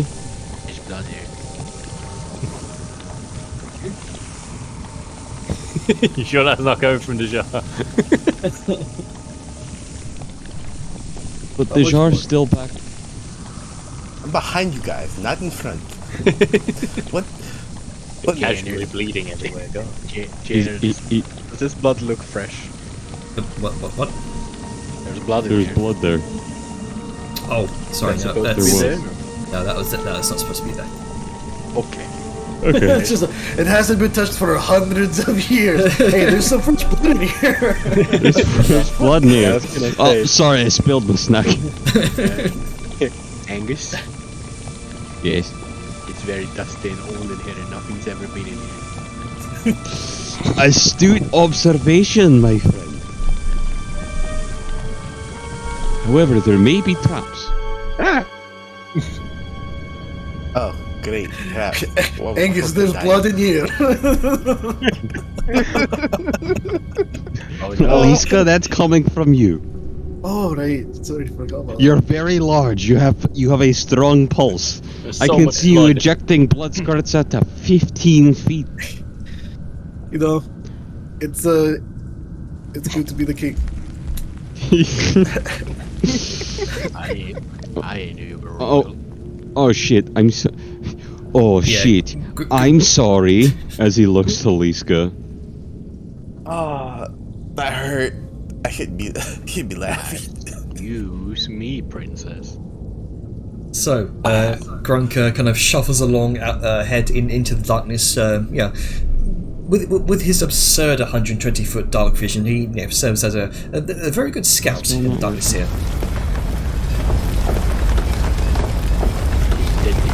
Angus. My light does not appear to be working. There's like Angus. What is it, lad? There's dead people in here. There should be. Wait, I would be careful not to touch him. Let me just do it again. There you go. Oh, I couldn't see and further away into the we go. darkness because it was a door. There's like six and like 1/10 of the people in here. Right, so, hold on. So you weave through a number of stone hallways. You can see the murals inscribed upon the walls seem to have been untouched by time. Throughout, you can see a number of familiar-looking individuals. 5 figures, the 5 clans, the 5 lords of Northolm. Eventually, the halls ascend up to a wide set of stairs and into a grand, from what you can see, a grand octagonally shaped open chamber about 80 feet in diameter. The light illuminates immediately upon flanking you as you ascend, illuminates these great statuesque figures of grim-faced dwarven warriors. You can see long fire pits that may have once been ablaze, but are now ashen cold. Here and here. And also, from what you can see, Gronka, here and here. The only light, other than your own, in this chamber, comes from the centre of the room. There is a shaft of ghostly blue light that illuminates a grand hexagonally shaped stone table, surrounded on 5 sides by 5 stone thrones. Sat within those thrones are 5 dwarfen remains. The 6th side to the north is empty. Someone had a wheelie chair. Alright, bad joke aside. I'm half expecting Angus to just go up to the north and be like, good, a place for me. You say that. And I was checking to see if I had any more stone shape charges. Dang! Blindness! Now I know how light. Vodka feels. Just everyone shining their light in this room. Mine's only 15 feet. What are you doing? That's an amber runestone. Oh my god. It's actually supposed to be 15, my bad. I couldn't check Jesus. because it was like... Oh, shut up. Jesus Christ. You have literal sunlight. You're the brightest here. Fuck off. You're like, oh, it hurts my eyes, says the guy wielding the thing that gives you skin cancer. Okay, so It's the cancer stick. as you all illuminate your various spells and your equipment, you can see on the far side, sat upon a dais to the far north, upon an ornately carved tall throne, is a 6th set of dwarven remains, clad in magnificent black armour, and a black fur cloak, which sits around its shoulders like a dark fleece mantle. You can see from this distance, with the illumination provided by your spells and stuff, you can see the remains of hair stuck to its skull, decorated and embellished braid, pale white beard, and a short tail of hair that kind of extends from the back of its cranium, braided into some sort of bun. Its hands are frozen in position, sort of front forward-facing position, and as you approach Angus, it's a position that would indicate it was clutching something in front of it, like some sort of maybe like 1.5 foot wide tome or book. But there's nothing there. A book. A book. I think I know where we are. Did anyone find a large tome or book below in Mortithax's little room down there? Sal sort of thinks for a second before she pulls out a book, but it doesn't look, dwarf-esque, I guess. Does it look to be the right size? No. It appears to be significantly smaller than the kind of wide span that the corpse's arms are at. Liska reaches in and pulls out Books of Lore, Scholars in the Shadows by Patara Salatio, Planner Travels of Shun Visionary by Better Salatio, Sekar, The Untold Story by Vultra Ulvars. Do any of those look like it's... They do not. I have 5 books. We're all just trying books. Let's see. Dujar and Sayun, just make me an investigation check for me. This is piecing together some information you've learned. Okay. Hold on, let me make sure my thing is not off.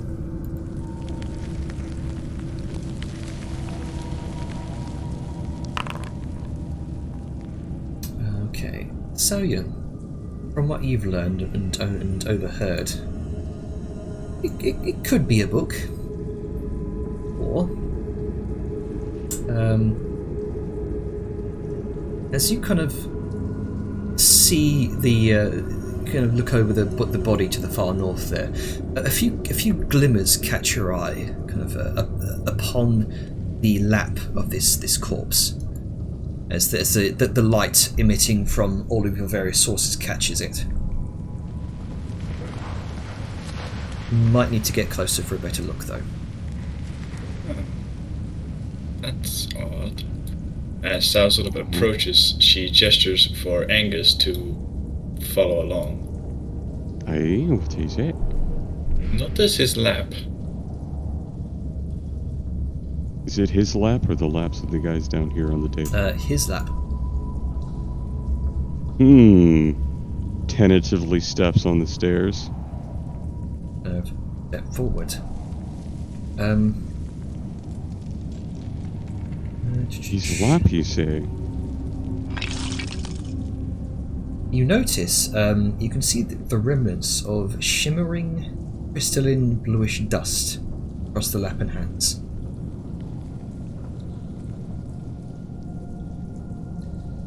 Could have been a book, Bluish? or it could have been a tablet, Sayun.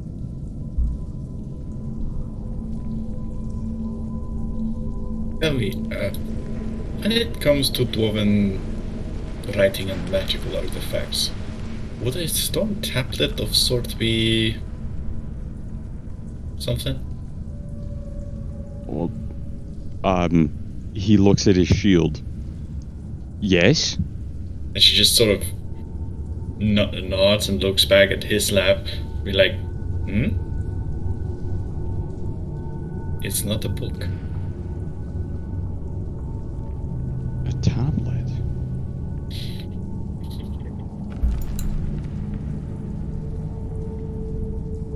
Now, one thing that's interesting about this old chamber to you, Angus, is that you know after contacting the ancestor god of the dead, Mortrim, that bodies tend to reanimate here in the Morbog after a period of 24 hours. And in Morthholm, from what you've experienced, the bodies you've encountered have either been dispatched a second time or animated by its current inhabitants. I was curious, why are these... Well, this is sanctified ground because they're not animating.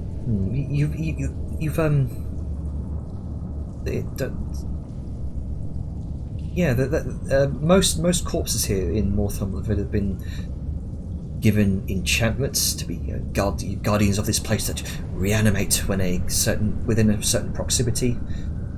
Nothing here seems to match any of those criteria. You've not stumbled into a chamber where the bodies have been wandering as undead for all the time they've been here. They've not reanimated at your presence to ward you off. This place seems to have been sealed off for much more than 100 years. 200 at least. None of the bodies look like they've been... 3 matches the date. None of these bodies look like they've been touched. It's either this place has been sanctified, or something has prevented them from reanimating.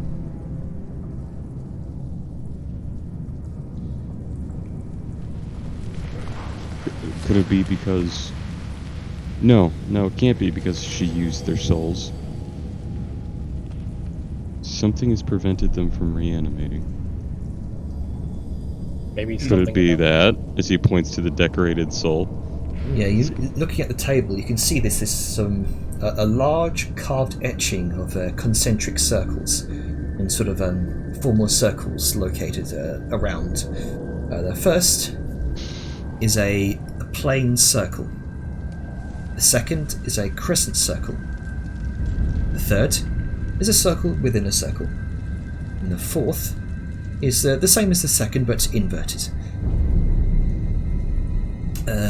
Dejar, you're closest to that table. Make me an Arcana check. Alright.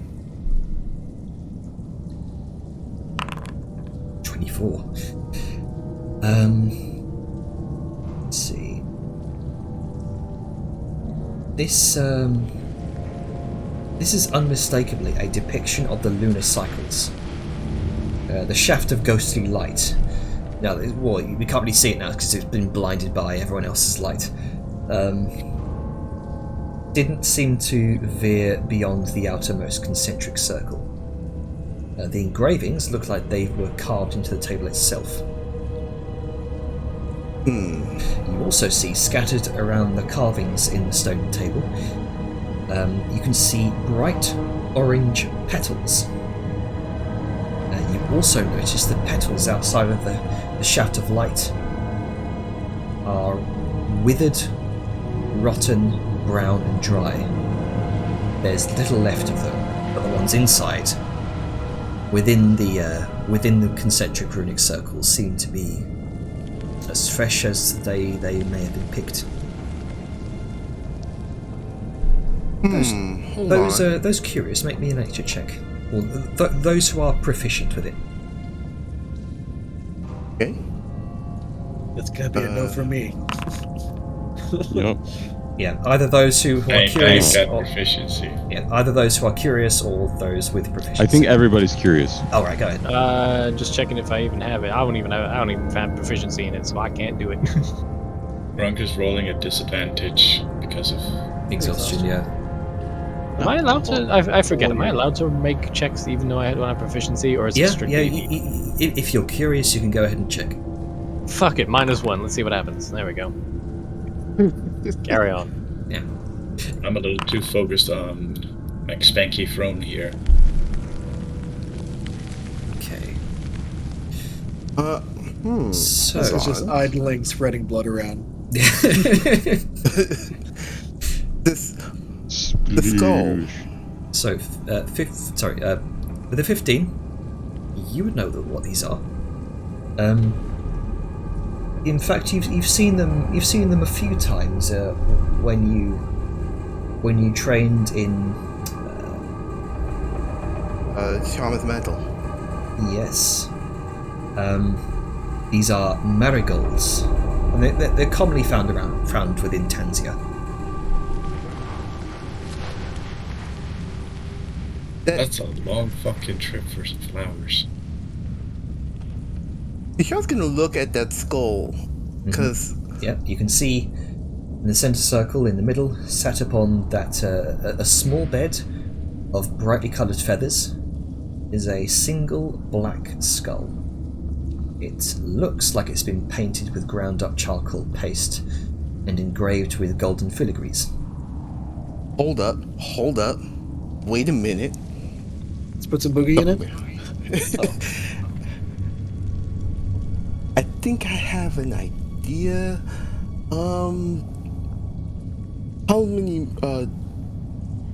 How many months ago has it been since I've been in the library in Dune Hollow? Quite a few months by now. You may have to do. I'll say, just make me a religion check with advantage. Okay. Alt, correct, for advantage? Mm-hmm. Okay then. Fucking see you over there. 14. Yeah. Spread blood. You're not, Spread blood around, just casually not, moving in the background. You're not quite sure what this means. You're not exactly trained in religion. You're not a religious person. You've certainly seen other sort of depictions of this skull among individuals with similar looking pendants across Tanzia, but you're never sure. You never really thought to ask about them. You didn't. Tanzia wasn't your home realm in any way. No. So,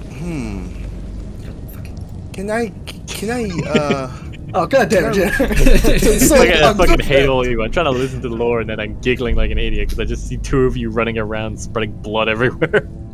Can I try and recall what I researched all those months ago?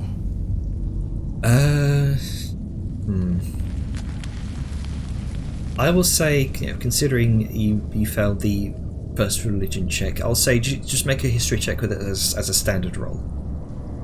All right.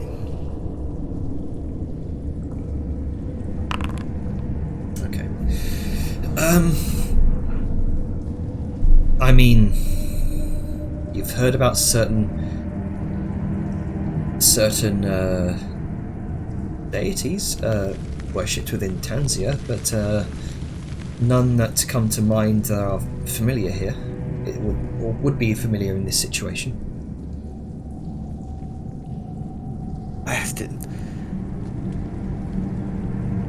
Wish I had my notes, but I don't. Blasted.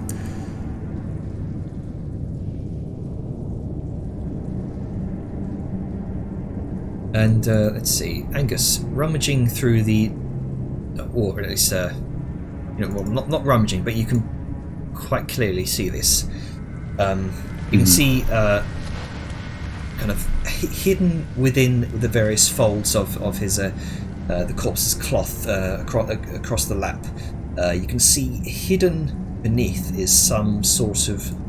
See, on one side of the hip appears to be some sort of very, very old worn journal, and on the other side, a very ornately crafted runic hammer. That's what that is. A journal and a hammer. Okay, take. I'm guessing that's the unidentified item. Let me just briefly Or one of them. change that name. Yeah, could you just change the names of those two items?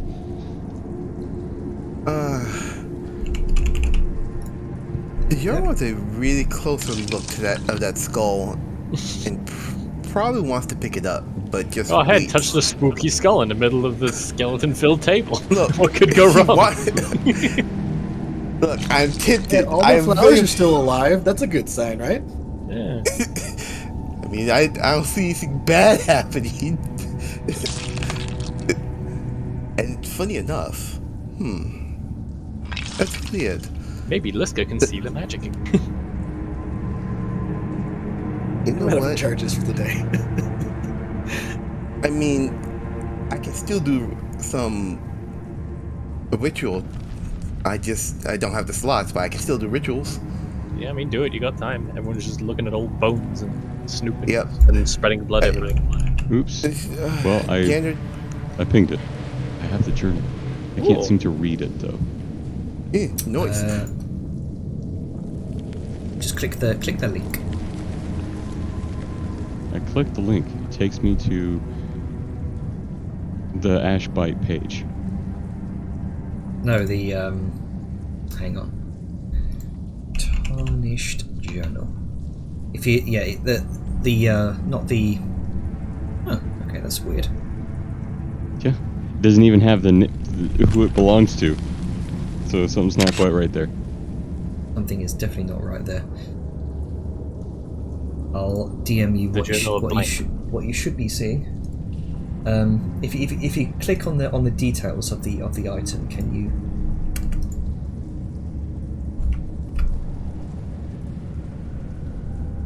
There you go. That's what you should be seeing. No, well, you have not revealed the identity of that person. You have not presented them, so I cannot see that, and I cannot see the link. For God's sake. Hang on. So because you haven't done the grand reveal of who this person is? Mm-hmm. I will give you... Okay, I'll show it to all, because it's not a language that most people wouldn't be able to understand. Okay. There you go. Can you see that? Yes. Okay. You might want to figure that shit out, though, so I can go back and read this again. You should be able to if you just click the link in the journal now. Well, here's the problem. Let's see. Okay. Good thing I'm a quick reader. Or I like to think I am. Gainer. Mm-hmm. I'm going to ritually cast detect Identify? magic. Detect magic. Okay. I'm gonna do that first. Right. So as you cast your detect magic, there is a very powerful aura it's certainly the remnants of magic that's laid here for quite some time. A strong aura of divination, specifically from that skull. This is leftover magic from decades and decades and decades past.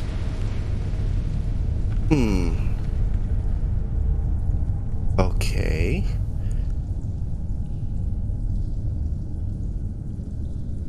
Yara is going to pick up the skull. Alright, you reach in beyond the barriers, beyond the barrier of the engraved first concentric circle, and there's this cold tingle that runs through your fingers as it pierces some sort of barrier, as the light, and you reach in and pluck the skull from its bed of colourful feathers. You take it out. That should be lootable for you. Okay. Alrighty, brace for impact. I can't interact with item because it's hold up. You gotta climb on the table. You know what? Going to take all of them. Go, and I'm going to take the colorful feathers. Alright. Okay. You love decoration. Inventory. That should be under your loot. Yep. There.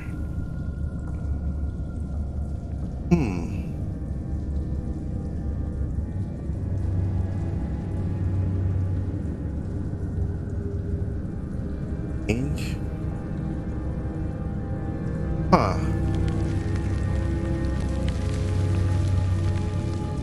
Feathers. Yeah. Color feathers. That's.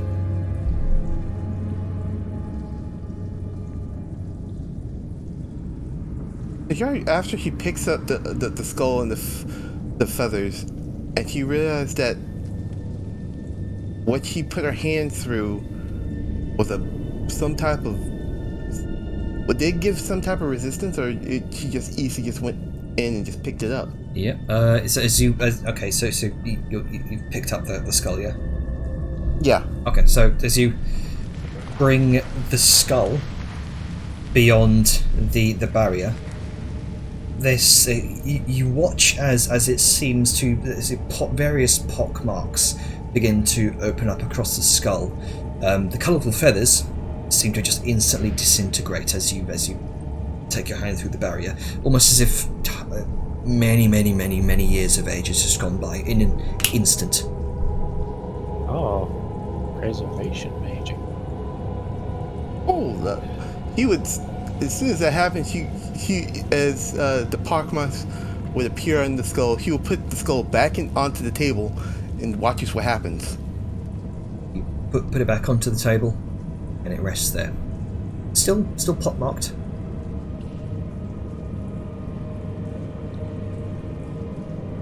Do the pockmarks continue to form, or They did it seem stop? to have stopped.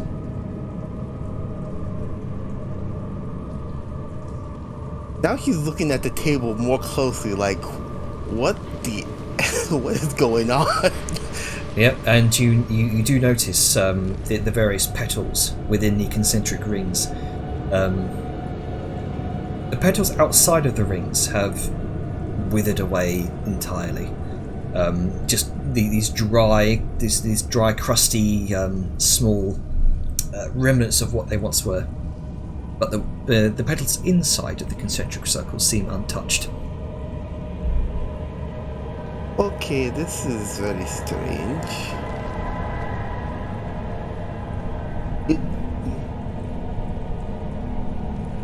I guess is whatever's in the middle of that table. I'm frozen. I'd like everyone but Dejar to make a religion check. I'm okay at religion, I think, because I'm a religious boy. Never mind, I'm just as terrible.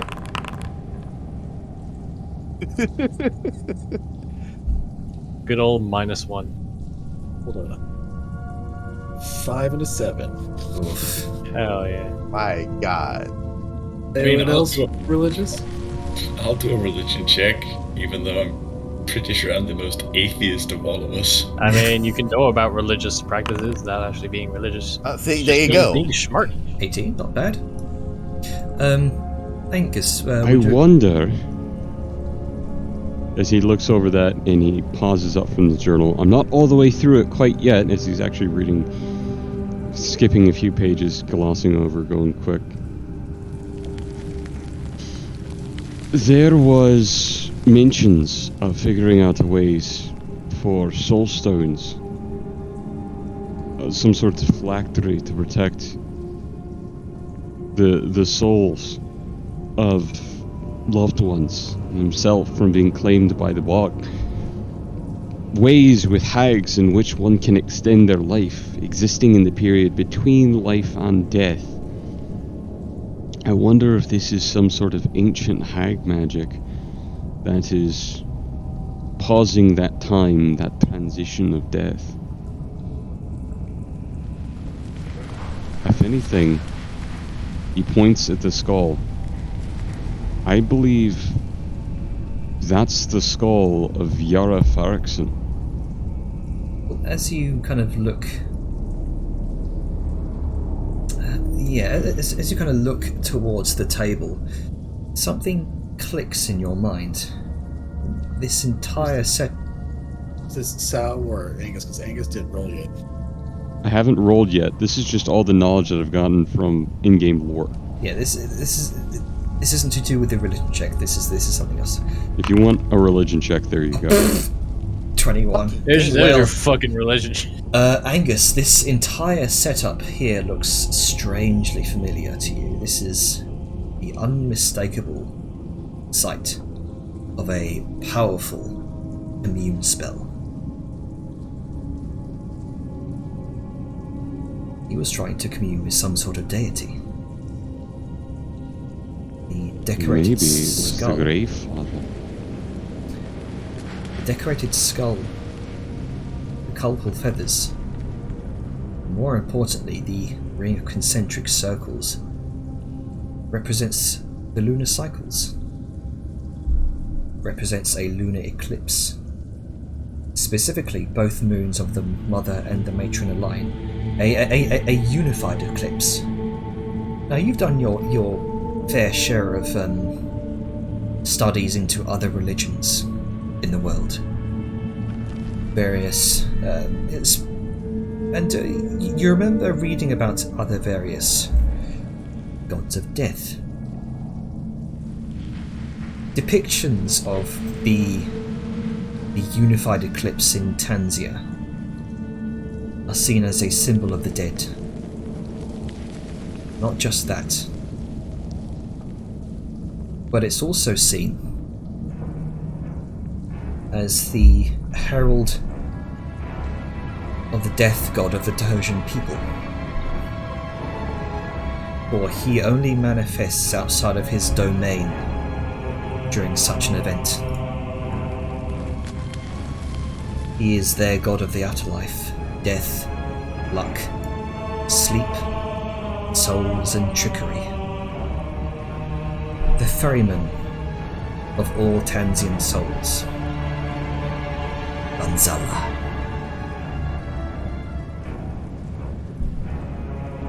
He was trying to commune with Banzala.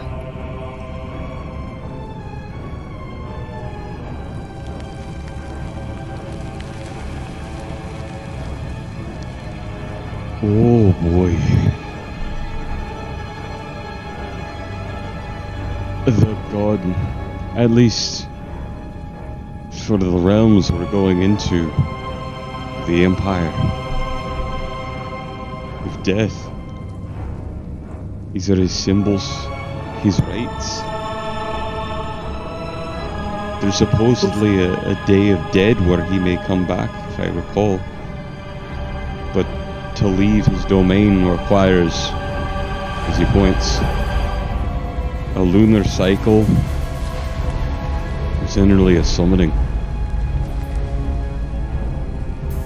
Oh. You are just, Does Banzala go by the Grey Father? Is that one of his titles? He does not.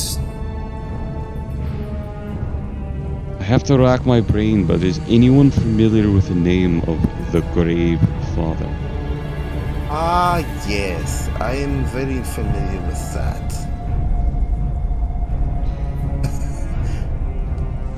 That I do remember in my research. My studies in, I think, Dune Hollow.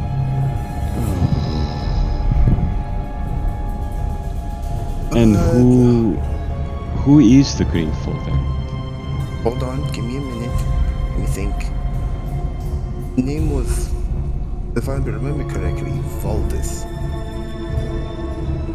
Hailed from the Tahoe, if I remember correctly. Valdis. Valdis, yes. Like the first lich. Lich, yes. But the human ones. He looks up from the old journal, carefully handling it, and looks over to Dejar.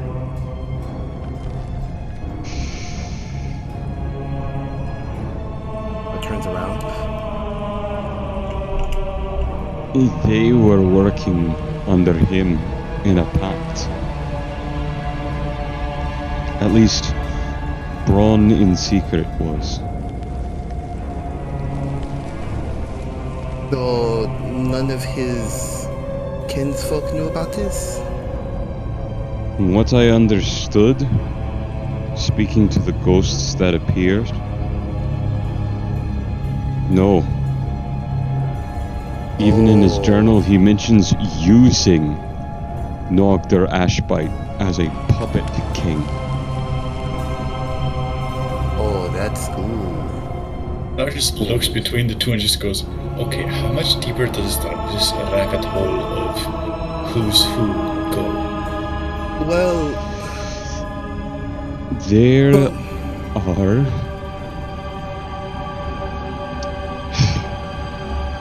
mentions, there are thoughts that Ashbite might have been manipulated. The way he maddened seemed quick and unusual. His actions did not seem coherent as he once was. And that did not happen until he took Braun, as he gestures, as his runesmith, or his wares. There's rumors that Braun was a secret follower of the awakened cult, led by that Valdis. And this holds that proof. There's another thing that I found out. I do remember this. Remember those erudite crystals? The distorted orbs? Yes, those exactly. And the devil's infernal runes that was on the back of them. The terrible, yeah. Okay. I remember Lord Molithax having this a potion. It had almost like the similar glow of an erudite, but One she drank. Yes, exactly that one. Was there any other ones in her hoard? Sao sort An of, unstable potion. Sao sort of pauses for a moment and begins shuffling through some of her stuff before pulling out a potion that matches to a T. The Yara is going to this is bigger than mine, off to trade it. May I see that for a second? Sure. Just be careful. I will. Now, this here. Remember that the shipment of erudite, he switches hands, pointing, they were coming towards this direction, but the troll ate it. Well, some of it and the driver. That shipment was supposed to come here and be processed into this. Morthasax was talking to some figure in the wall. There's some mirror, whatever. The Herald. And this was a part of the deal. In order for her to, in a sense, upgrade her immortality.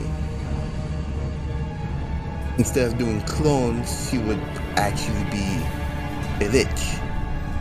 Oh, he thinks from it, a Draco lich. I don't know if that's even a thing, but yes. We were interrupting a manufacturing of these things, which, and I do remember due to my research, dragons in the past could absorb magic innately. Sounds sort of pauses for a moment. Now like think how on. Clothris did. I don't know. Well, you may know more than I do, but I do particularly remember in that fight with Morthax, when I flung my fireball at her, it was like it didn't phase her that much. Normally when I throw my fireball spell, it leaves scorch marks. It seems like he absorbed it.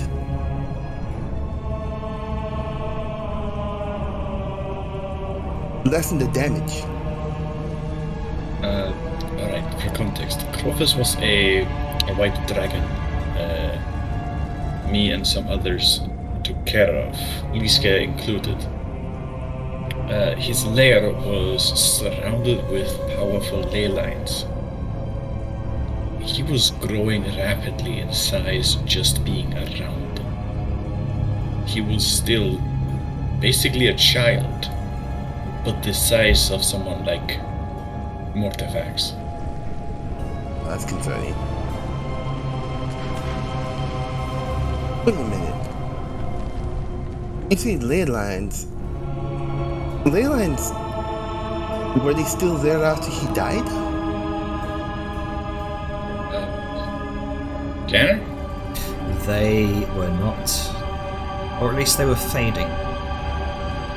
No, they were partly fading away. See,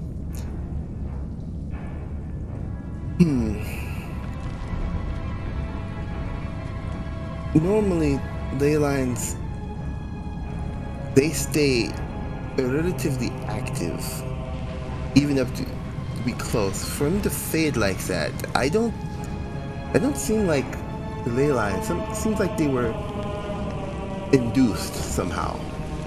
And I truly think, and she's just gently shaking the vial, I think he may have had one of these.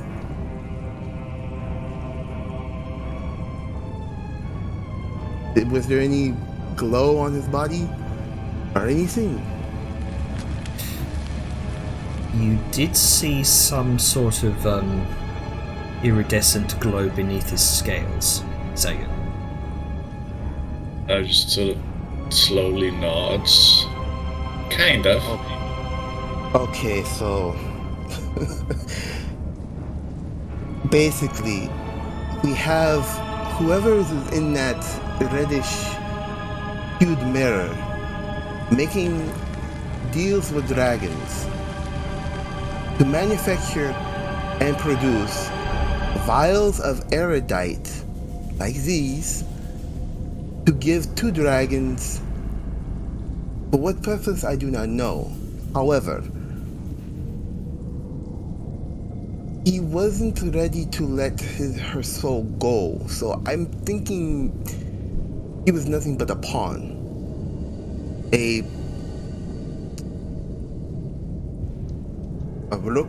bishop, if you will, to further his plans. And he basically wanted her soul. That's all I can think of. What, you said a red mirror? Yeah, the red mirror. It was... Grunk touched it. And while we were trying to trap our soul, Mortifax's soul, a sword jutted through it like... almost like a portal. I've never seen anything like this.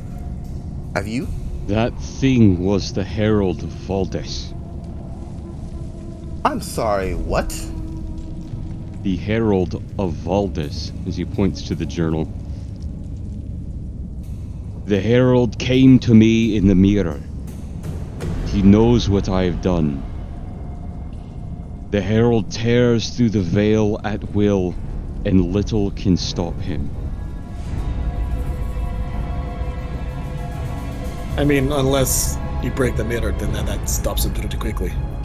Didn't we come across something like that before? Yeah, down when we fought the Beholder. Yeah. It was like a big, massive thing, all the size of a wall, right? Mm-hmm. Yeah, the same thing down over there in Mortifax.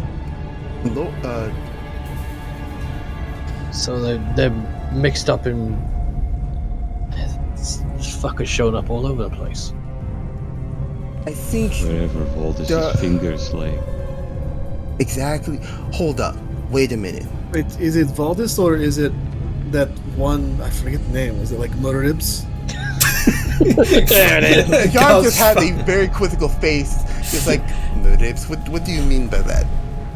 There was like... Maribs. A common misnomer. Yeah, there was this. It's dwarven for whispers. The Lord of Whispers, Mareeves. Yeah, We're no, trying- I love that we're trying to force this canon. No, This is trying to say something. Maribs is not canon. I'm sorry, guys. Just So, like, when we were down there, like, on the ground, learning about certain things, like, we came across that, like, the super big bad evil guy who is, like, bringing dragons back from dead and things like that was named, like, Maribs or something, and, like, he's the one that's controlling this herald, who might be Valdis, who might be someone else, but I feel like he's the one that we're trying to find out how to, like, hatch the egg.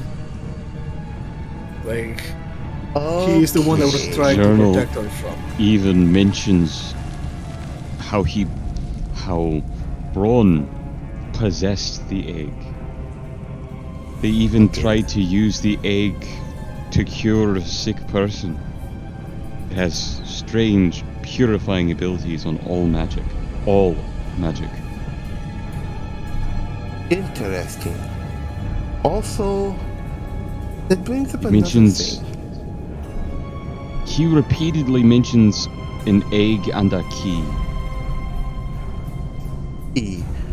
Like what Boris told me. Does he describe the egg? It might be a different egg. She was a dragon after all.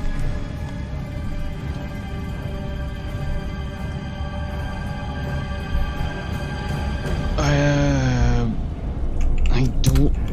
Perhaps.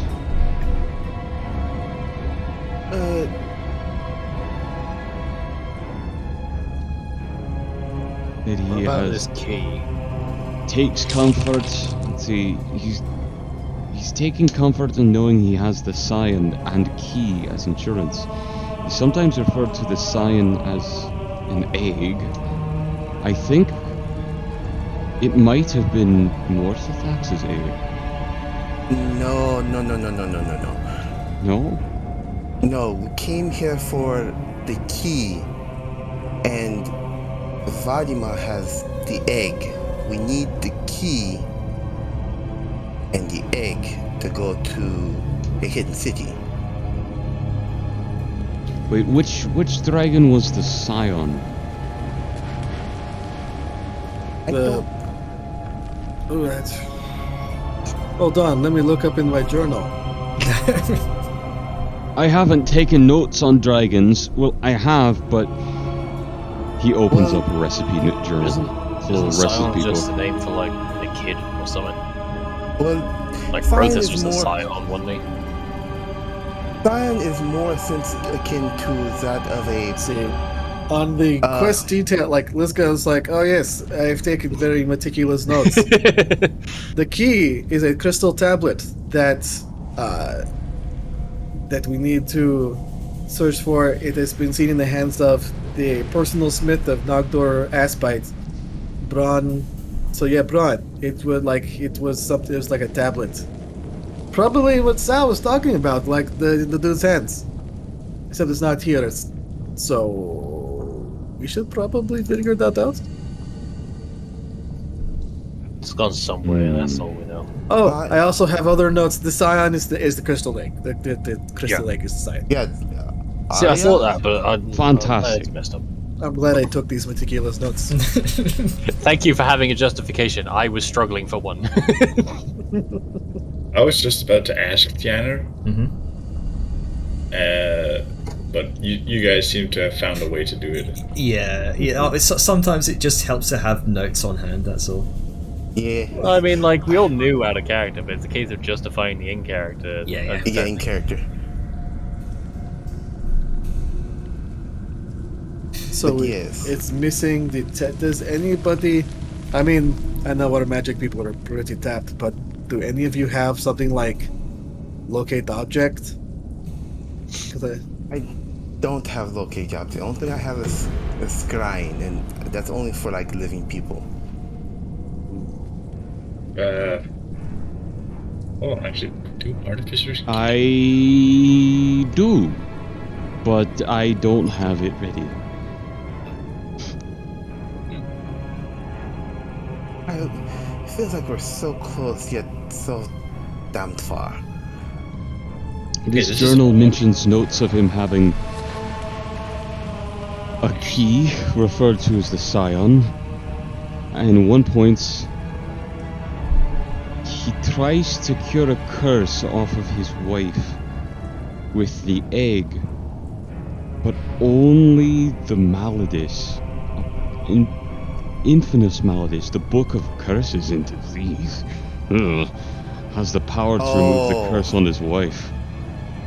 He doesn't have that book. In his frustration, he threw the egg into a cavern. Well, that explains. Threw it into the chasm below. Maybe the damned key can provide me with results. Why is Sion, it always black books? We don't need that. We need this key. Did you say it was a crystal tablet? Yes, Yes. Tanner's about to say something to Sal, so. Alright. Sion, you're an intelligent person who was there during your adventures deep beneath the ground in the At deep one dark. time I died for 3 seconds. Yes. Angus just mentioned that Bronn threw the egg into the chasm below. That would explain how Faradol Ashbite stumbled upon the egg in the deep dark. Question, Angus, you mentioned he threw the egg down a chasm. Would you know where he was when he wrote that? It would be here. Because I think he might have been elsewhere at the time. Under This Doom is- Hollow, when we went down and had a bit of a look around, we found a cavernous cave with an egg. So far, all you've told me basically matches that the egg is the one we found. No, you- I believe he threw it. He might have thrown it down. What is the Either current- way, hold on, we how do I have the open egg account? now. So Yeah, it does. That does not What matter. about the He crystal threw away tablet? the egg. That is what we need. The crystal tablet, which he still had at death. Yet his hands are perfectly placed away to hold that crystal tablet, which is no longer here. I mean, I think it's not here. He's going to try and touch between it, make sure it's not invisible. Yeah, I was about to do the same thing, but Alright. You are we sure that this door's been sealed? Like, nobody's come in here, you said? there's so much blood. God fucking. I'm gonna have to This gets very clean up large. your mess. This guy. Anyway, back to Velen's question. What was Willem's question? I'm sorry. So we're sure this place has been sealed, right? That nobody's been in here? We are the first ones within hundreds of years. And then cue your canoodling of a space. So you kind of place your gauntleted hand out towards the open, sort of wide grasp of what you now understand is the corpse of Bronn Varrickson. You kind of keep pushing forward, and you touch his skeletal face. There's nothing there. Face.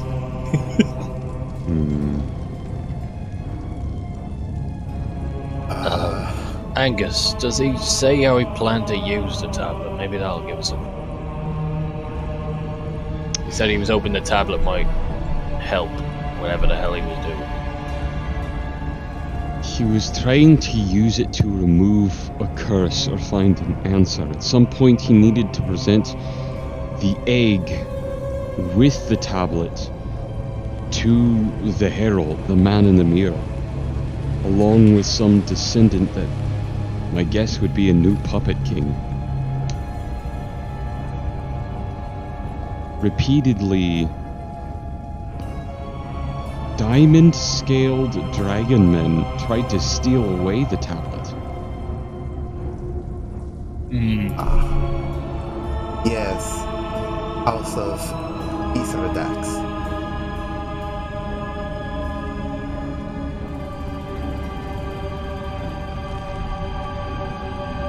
So the only thing I can think of is if it was there and none of them have been in this room, then it has to be here somewhere.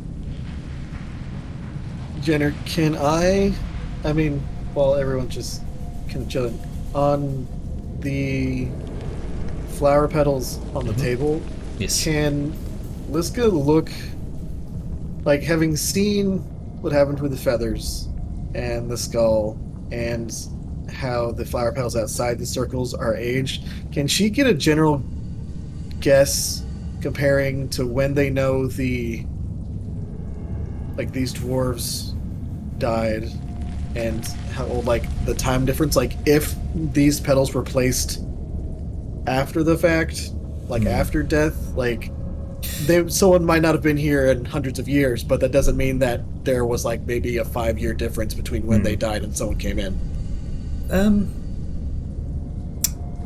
Best that you can tell, they may have been placed here before death.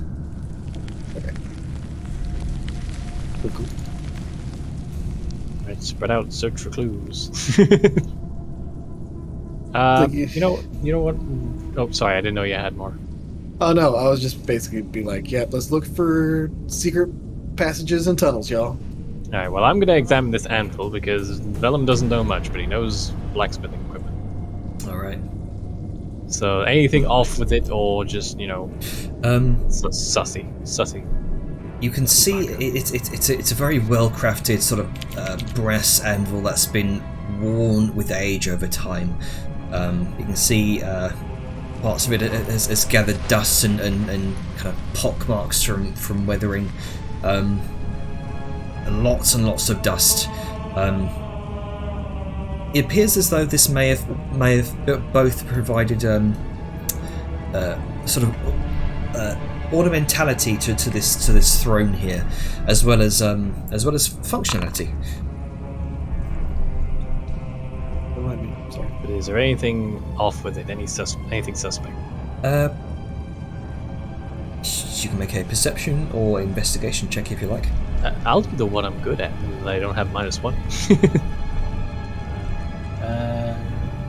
Bob. 21. Okay. So. I think Banzola. Sorry, I'm interrupting. I just realized. So, 21. Nothing seems off about the anvil itself. However, as you look where the small platform meets the stone, the bricks there seem loose. Like loose as in lifted, or like they're impacting downward as if there's empty space? Seems as best you can tell, it's loose as in there's probably a seam there. Okay. Before I continue, did you want to say some, Alice? Sure. He's reading the journal. He broke his pact with Valdis. It says he has little to bargain with but the key. And here is this right trying to summon Banzola, the god of death of, technically, the empire that they're in. I think he gave the crystal tablet to Banzola to not be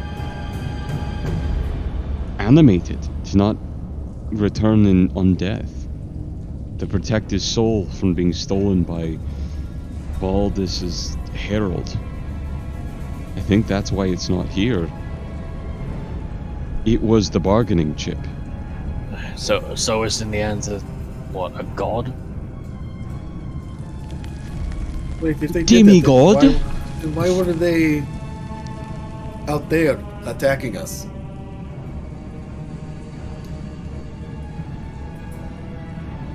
No, this is a different. This is a different thing entirely. Oh, are these not the Regular are these not the dwarves that were out there? No, these are the these dwarves.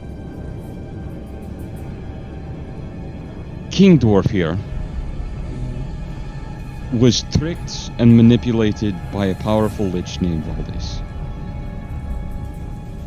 In that, he sold out and undermined his own people. I To mean, I this? understand that, but there's 5 Mhm. tombs out there. Are these not the 5 people out there? And this guy, No. the king? Okay. That's all you had to say. Uh, Is- So if Banzala has the tablet, is what we're saying? I believe yes. Okay. Right, well, I'm a, I don't know I'm if a- it's sorry. no, you go ahead. I don't know if it's anything useful, but Liska, can you give me a hand with this? There's some kind of, I don't know, like a gap or something in the stone here, and not like a normal one that's meant to be there. Like there might be iron or something. Sure, I guess. It looks like a secret door. Is there like a switch or something somewhere? I didn't see anything. All I saw was the seam. So, I mean, Okay, brute force is Uh, always an option, that is true. and Vellum will help Liska. All right. So with that, you begin to sort of take away the bricks one by one,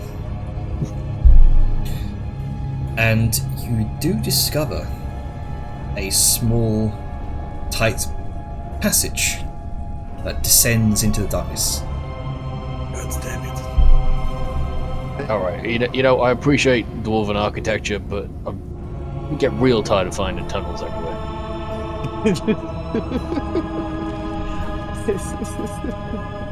And also, if they had a tunnel here, why the fuck were they just sitting here waiting to die? That just sort of pipes up. Heart attack? Right. Well, do we want to take a look at this before we finish up here? You know what? I guess. Sure, have fun. Yeah, it's about to Oh say. yeah, because Liska's gonna be too fucking big. Yeah, she can't go through. You know Right, what? Angus? But do you want? Yeah, you know what? You and I can go down there. Well, if anyone wants to come with, they can. By all means. Guess I'll. I'm probably gonna stay up here and keep Liska company. Oh well, Alright. we also have, and Liska like motions back, 'cause, like we have all those, you know, scouts needing to go as well. So I guess we should grab them, perhaps. Well, let's see where it leads first. It may just be like a hidden room again. Right, I'll go check it out. All right, and I will follow. And you? All right. So I will you follow him. So, Theatre of the Mind here, where you can just squeeze your way through the passage, having to sort of crouch and hunch your back as you descend down into the darkness, weaving your way through various small tunnels that seem to. Two of them seem to sort of branch off in this sort of Y formation. Would you like to go left or right? Oh, bitch. Well, folk of the roses, I guess. Do we see any like indications, signs, or any Is there any fresh blood on the ground? is there no. signs of usage or disturbed dust? There is no signs of disturbed dust or usage. However, you do see off to your this would be the left what looks like this sort of very very very faint greenish light. We should probably stick together. How far down do the tunnels go before they turn? About 20 feet. Right, let's go check out that light. As much as I'd like to be quick about this, I don't like the idea of us splitting. Yeah, right. Okay. So you head down towards towards the light. The carved tunnels come to this sort of this archway. This long series of archways that seems to sort of like a sort of repeating pattern in a long straight line, and you can see where the light is coming from. The light appears to be looking out into the ravine.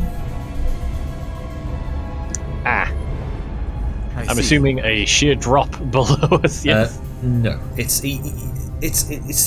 this long hallway where you can see rows and rows of kind of stone windows that look out from your to your left into the ravine.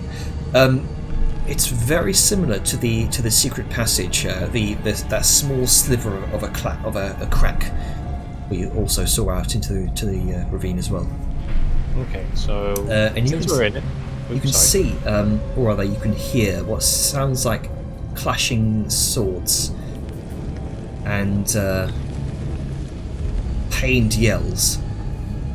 Some sort of battle is taking place, and you can see the streets are just filled with a thick, cold, white smoke or mist.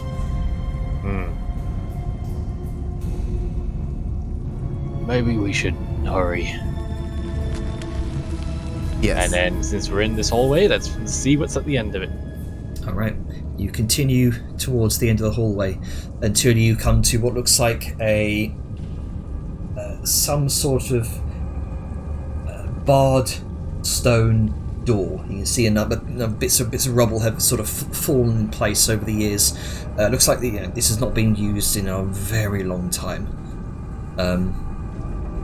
From best estimate. No, well, actually, you can hear this as well. You can hear the sounds of battle outside from beyond the door. Right. So that is immediate danger. Right, let's quickly check out that other branch and let everyone know what our options are. Yep. And then we just, I imagine we're sprinting because we don't want to fucking hang around Yep. as much as possible. So we're just going back and then down the other path. Yep. All right. So you head down down towards the other path. It's pitch black. You begin to. I think I got a sun sword. Yep, because you've got your sun sword, you're able to see quite easily. You pass a number of tombs embedded into the walls, but you ignore those and continue to make your way down until you come to what looks like a small room. What looks like a small, how would you put it? A small crypt filled with open tombs on all sides. It appears to be a round chamber, and you notice as the light sheds through, from a number of the openly buried dwarven corpses, mist, white. This sort of bluish white mist seems to drift off of them and kind of seep between your legs back to where you came from. Ugh. Gareth unfazed.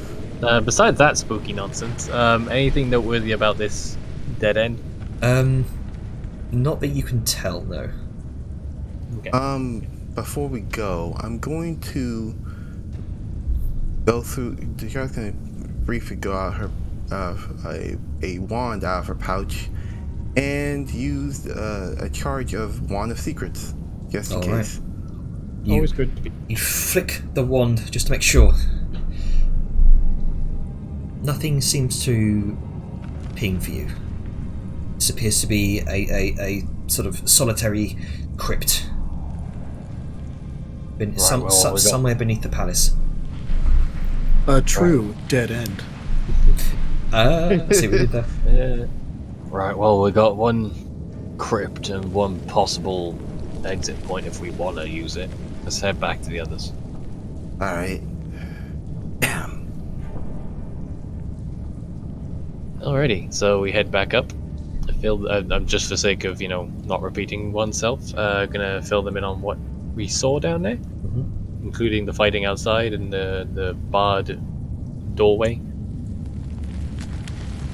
So yeah, no idea where the hell that goes, but if we really have to, there's an option. I think we're probably going to really have to, because we can't come back. We can't go back the way we came. What about all them ghosties who said they were gonna help? I mean, I feel like that's probably who is fighting. So they already are helping in that path. But are you gonna be able to sort of fit yourself down there, even with the normal size? If I was normal size, yes, it'd be a bit tight, but as I am now, no. Right. Well, let's unless there's anything else we need to do in here, it might be good to go let the others know the full scope of everything, like what our options are and where the hell we're going. You might as well just bring him over here and be done with it, to be honest with you. Alright, I'll go do that real quick. Yeah, Let's please. get I'm gonna take a minute. And Velen looked like Deja would have noticed the whole time, but he's looking very winded. Just plops himself down on the steps.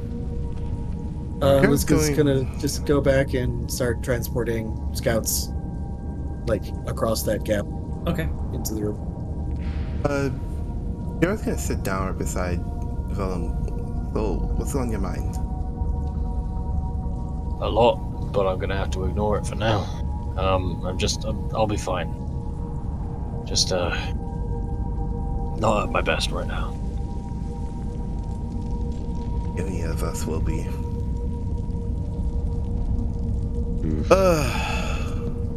So, we came here, we prevented the great evil, but the thing that we need is not here. It's frustrating. Honestly, if it's not here, then we can worry about it later. I'm more concerned with getting the fuck out of here finally. The sooner I leave this place behind, the better. Yes. So I'm not going to drag out all the tokens, but here, there's a number of... The boys have arrived. Yes. One by one, the scouts begin to filter into this old abandoned council chamber. Hey, look! It's those two scouts with token art. It's the named characters who definitely won't die. So, heard there was a secret passage. Severe kind of calls out. Oh yeah, back there in front of the They're end. fighting on the other side of it, but probably a better way out than going to the front. There's a secret passage. I doubt it's out the front. I'm saying it was a better option than the front, but anyway, yeah. What about the passage we all came through? Is that not an option? Well, that is on the other side of the antechamber. Like, if we can get out but I think I get what you're saying. We can go through that passage that has, like, some fighting on the other side, and then just use the ghosts as cover to get to the secret passage that way. We could. The doors are still holding. I think they might... They are, we heard fighting on the other side of the doors. I think your friends on Angus are doing some damage. Oh, that's good. Hopefully they won't die.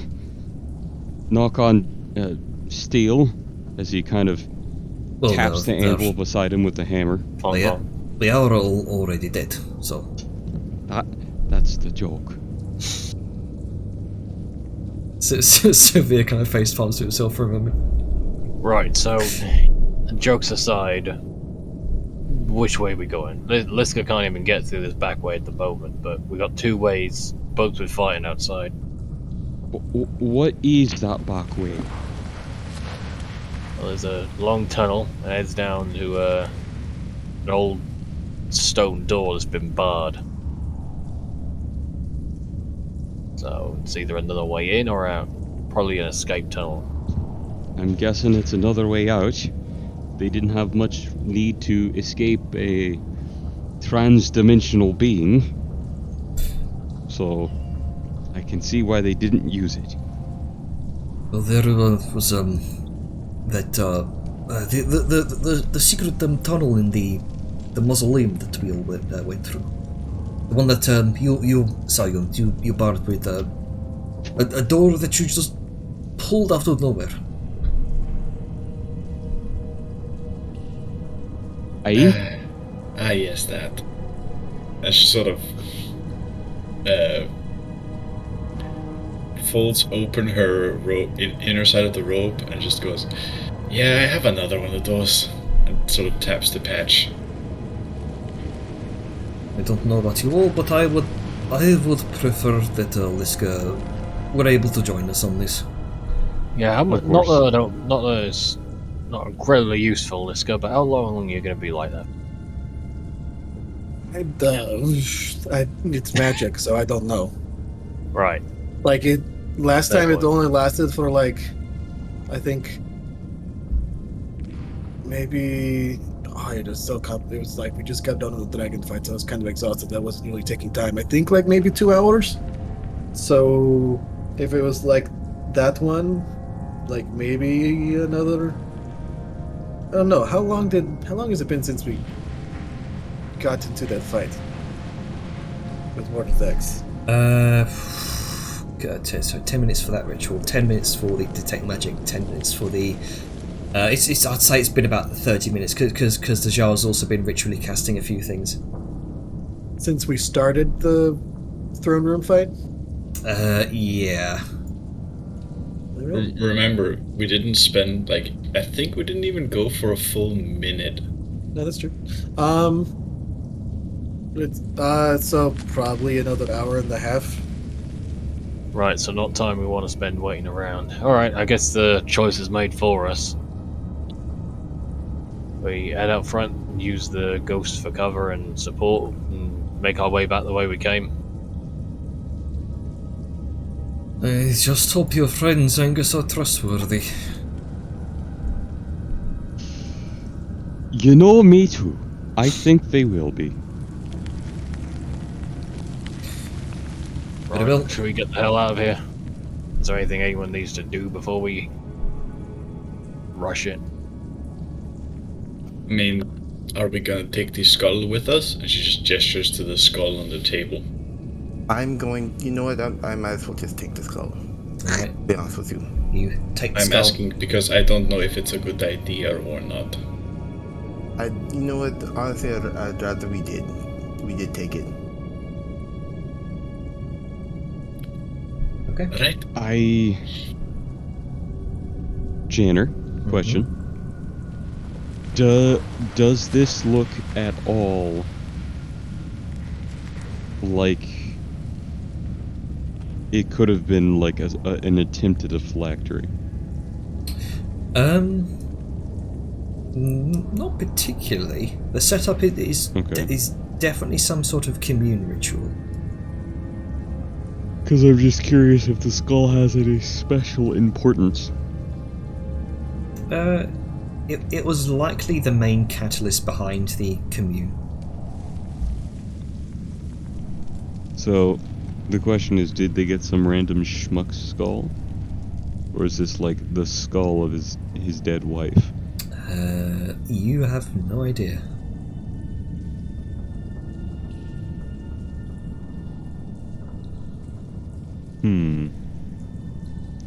Well, wouldn't... This is just me. I don't know, because I haven't read the journal. So they had the egg didn't work. Toss the egg. Crystal tablet. Maybe that worked, maybe that didn't. If it didn't work, would he then trade the tablet to Bonzala to ask Bonzala to remove the curse? She died. She I mean, was dead. I know, given the fact that they're all dead. I'm just saying, did she die before or after this ritual? She died before. Okay, so why would they do the ritual? Just to preserve their bodies and souls? Yes, so they wouldn't get taken by Voldus the Necromancer. Yeah, because at that point, that was their big fear. Because They broke the tried to get a contract. new afterlife. I They feel broke like the- they got purgatory instead. Well, I mean, you know, purgatory is better than being taken by a death god for breaking a contract. You sure? Well, who knows? The world's a fucked up place. Either way, I feel like their souls are probably passed, so it's not like they can. It's not like they're ghosts and they Yep. can reach back. So even if it is no punishment, so take it. Yep. Alright, let's grab it and get the fuck out of here then. Alrighty then. Liska, could you play me off real quick? Yes. And with that, Airbus Liska. yeah, yeah. Alright. I mean, you did kind of bring everyone over here. That's because I thought we were gonna chill here for a while. Same. All right. Do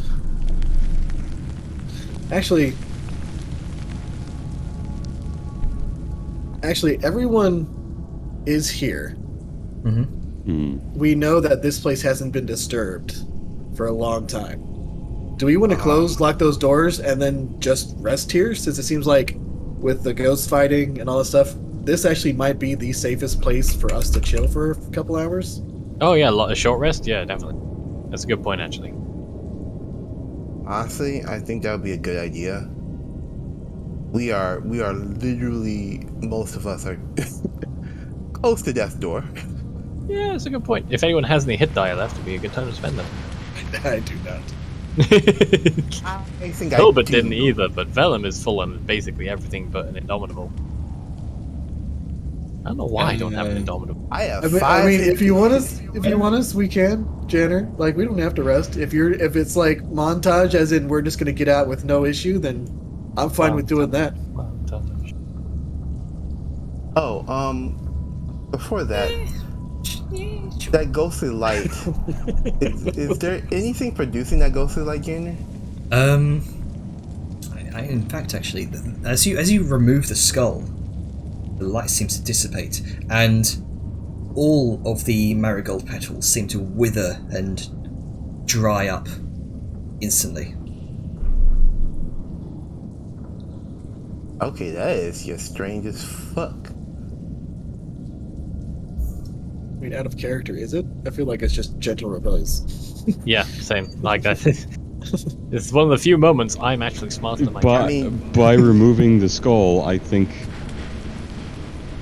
that might have broken the effect that was keeping them from animating. Yeah, well, fuck them. We'll dump them outside or something. You I mean, if their There's acid souls out there. It's fine. Yeah. you kind of wait Is a there moment, soul? kind of holding your breaths. They don't seem responsive. Well, it might take 24 hours. We could spare an hour. I mean, we've been here the entire time and they haven't moved. I think like the Also, trips down the tunnel would have taken like 5, maybe 10 minutes. Yeah. Regardless. We're gonna have a moment of Angus pulling fucking Lord of the Rings moment where he charges and ghosts start forming around him. That'd be You don't cool. want to do that on a full health. I'm absolutely, as a player, mad that we couldn't find the key. Well, apparently it's Yes. somewhere else, but it means we don't have to be here anymore. Yep. And clues hint that it was given to Bonzalo, so we know where to go. And that was where we're going anyway. Yep. Speaking of which, I've updated some of your quests, specifically the key and the raiment of the Cannibal King.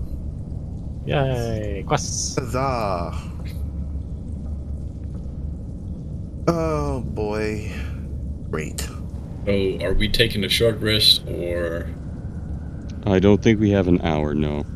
Okay, I was just making sure because I have 5 hit dice left. Mhm. Same. Well, but that's what you're saying. We do think we have an error. Like, that's what Liska was saying. Like, There's given... ghosts fighting outside, and arbors Okay. are like, we've got a barricade up front, which is going to be a bitch to remove in any case. And then we've got this fallback point, so... Let me rephrase it. Are we taking a short rest? Or are we moving on, though? Let's take a vote. Put All right. R in the chat if you want a short... I'll Oh, just do wait, this. that's a better way. Yep. I forgot break time existed. Just hit I'm back if you want to take a short rest.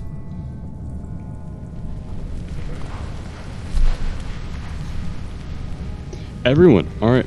Well, okay then. Yeah, It- I mean, I have no stake in it, but I would like my friends to have health. All right then. Yes. So, taking your short rest in these council chambers, feel free to use that short rest button below your character portrait in your sheet.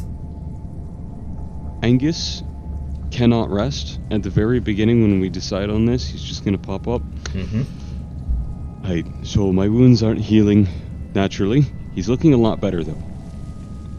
They're not healing naturally on their own. There's not a lot I can do, and sitting around and waiting here is gonna do nothing for me, and I'm not gonna... It's gonna make me uneasy. I'm gonna step out, and I'm gonna help the defenses, because it seems like we're crashing through that is the hope. So, why are your wounds not healing? I'm not entirely sure. It seems Some like this type of was... curse. Okay. Is that... Can you cast, like, remove curse? I know you can. But, like... Does it have something to do with... Earlier we were talking about, like... Most of the stuff that you find in these type of dwarven places... Like, these types, not Dune Hollow, but, like... Tend to be cursed. Like, do you think... Like... All I Do got you was think you've 10 been to be cursed? The kind of items that you find in these kind of dwarven places tend to be cursed. Like, so you think that you've been cursed? That seems Angus like is the going likeliest to... of- Like, I don't know. There's a lot of lack of information that goes into cursing. You can't just know everything instantly, and curses even often are hidden on items. So even if I detect or identify it, I won't know it's cursed. But if Well, there I is mean- anything... like you... Like, what have you... Like, when did you stop healing? Well, he's going to begin to unclasp the courtier, the elbow guard, and remove from his elbow down of his armor on his fucking right hand. Happened after I put on this ring. And you can Oh, now well. see the entire arm up to the elbow, and from what you could, new to you, Angus, beyond, it's now just entirely, or it's entirely covered in black veins, seemingly spidering from the ring finger. Yes, I think there are certain things that make it kind of obvious you've been cursed. I think that is one of them. Yeah. So, What? and that very much kind of gives a hint as to what it is. So, like, I know that, you know, because we've been asked before that you need that ring in order to go through, like, the secret passages and stuff like that. So, I guess once we're out, we can maybe take the ring off. We can absolutely try. I don't know exactly everything, but I have felt that there have been changes. I don't want to go into it, but something is happening, and I think it's now more than just the ring. You know how sometimes you'll find a wonderful sword, and when you go to pick it up, it's glued to your hand. You cannot let it go. You have to have a special spell to remove that. Of course, it's to break the curse. But certain things can be a curse that are on you, not on the item. Well, I mean, we've also, like, you could just have someone remove the curse from you and not necessarily the item then. Is that how, like, True. magic works? It might. This is a bad one. If it... Something is different, but this is the ring that I had to peel off of you. And you remember how that big thing came out and we had to fight it in the cellar? A death What? slotty? What the fuck? If I try and remove it again, that's incredibly likely to happen, and it may be stronger. I mean, that's fine. We can still fuck it up.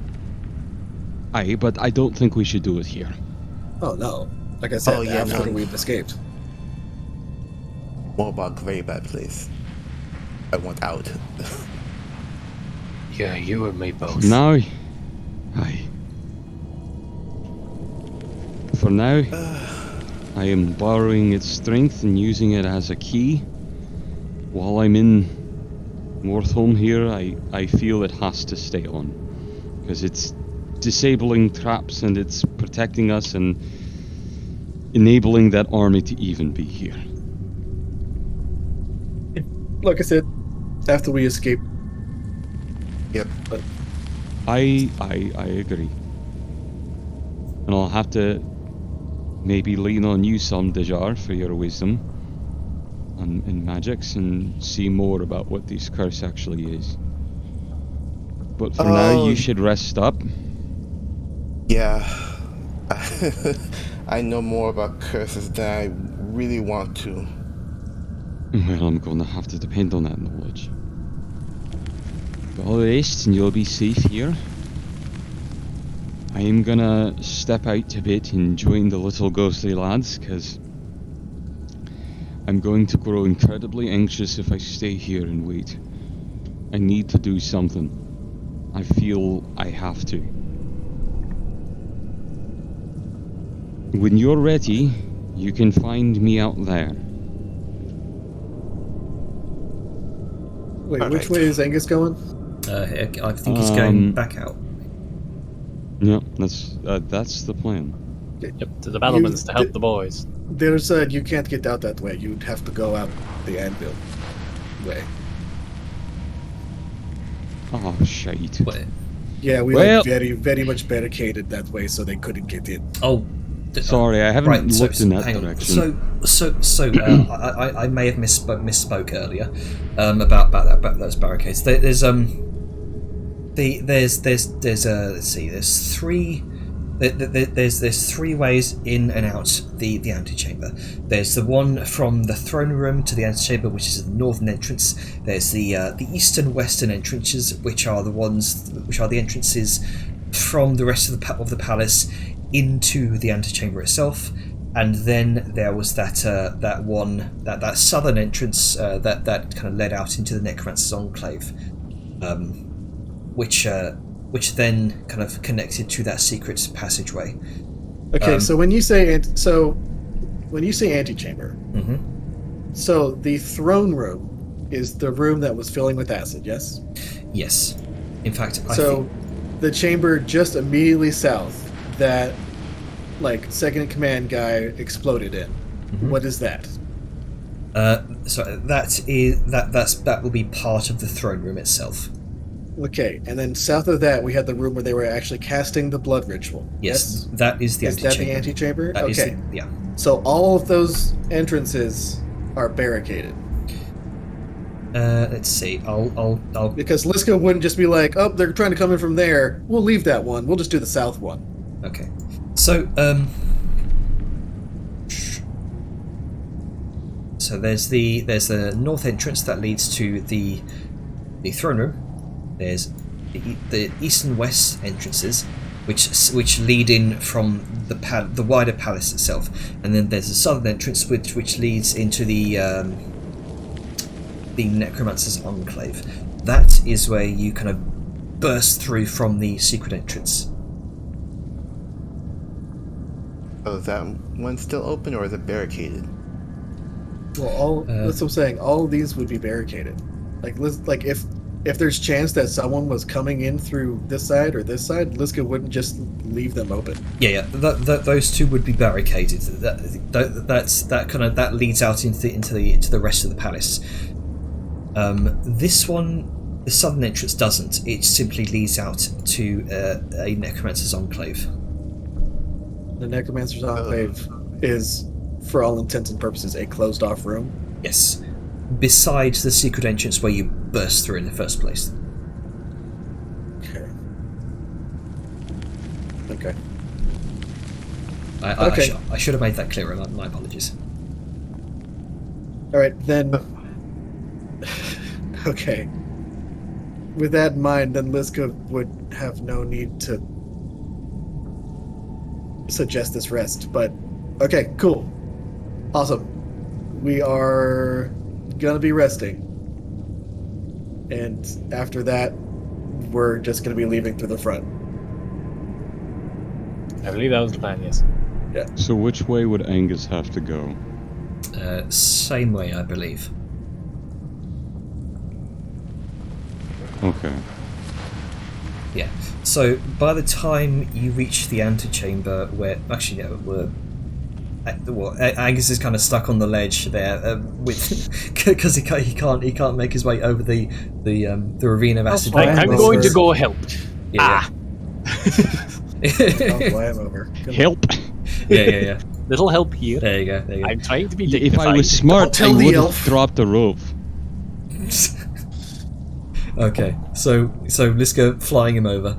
As you make your way back to the antechamber where that blood ritual was taking place, where Karalath was leading that sermon, you do notice, the east and west doors are indeed barred and heavily kind of fortified. No sign of the ghostly warriors.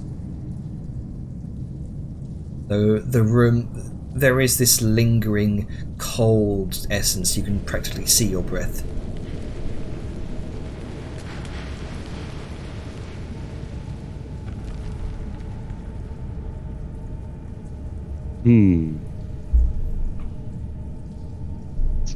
That's no fun. In all likelihood, they may be out beyond the palace, bringing battle to the invaders. Shit, they pushed up pretty far. Well,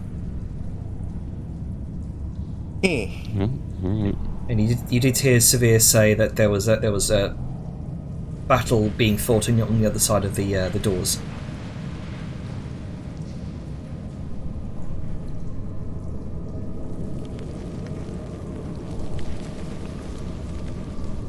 Well,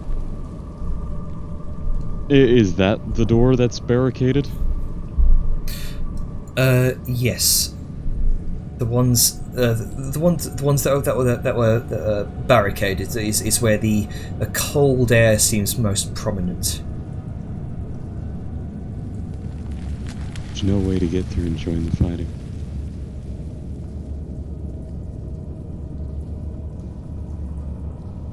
Because you as ghosts can probably travel through walls. Yeah, I'm guessing there's no way to get through to where they're fighting.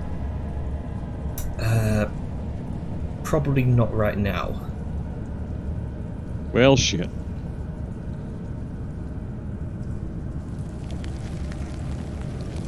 That seems to be the crux of my want to go help the ghosts. I am defeated by a door. And a lot of stone pews. Yeah. The fact that you are flesh. You're not a ghost. Not yet. I mean, Liska did say, like, the anvil one's right there.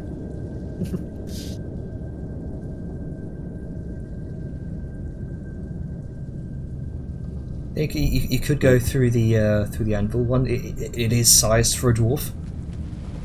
I thought I could go through I thought that wouldn't take me where I had to go. It would take you to the fighting. Oh, fuck. That's where I wanted to go. Everybody's getting confused about the layout. It is fine. It's okay. I wanted to go to the room with the fighting. That is my goal. Okay.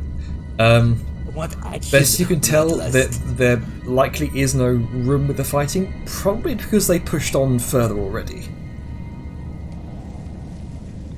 Yeah, you are likely... Even the one down in the tunnel? You, unsure of that. The one by the anvil. You heard some sort of fighting at the end of that tunnel.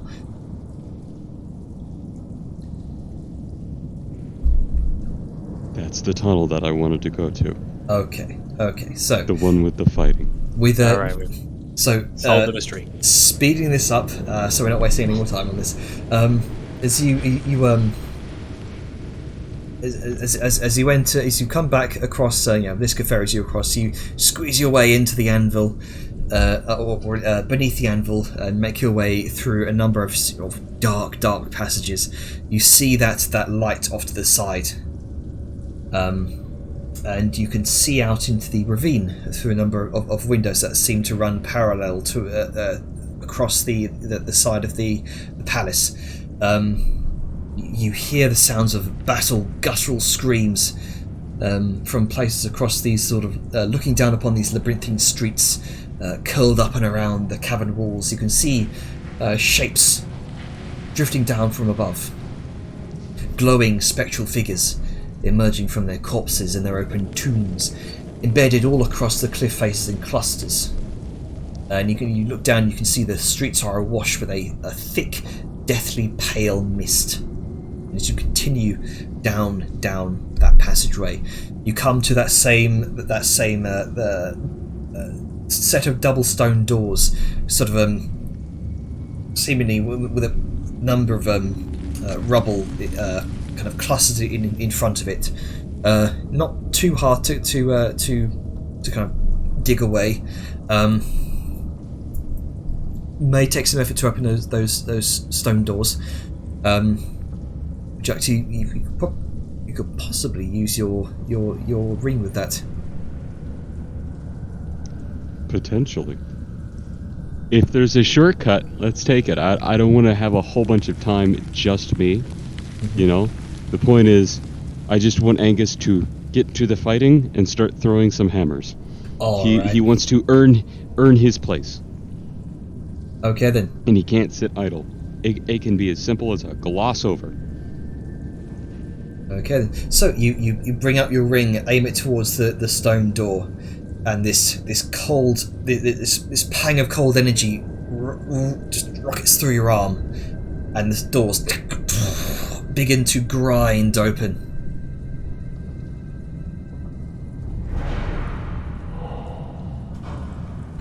You can see immediately armoured dragonborn guards, warriors out in the streets as you exit what appears to be a false tomb embedded into the side of the wall. You can see dragonborn guards and warriors swinging their weapons at seemingly nothing, and that is until you start seeing shapes in the mist fighting back, apparating and dissipating at will.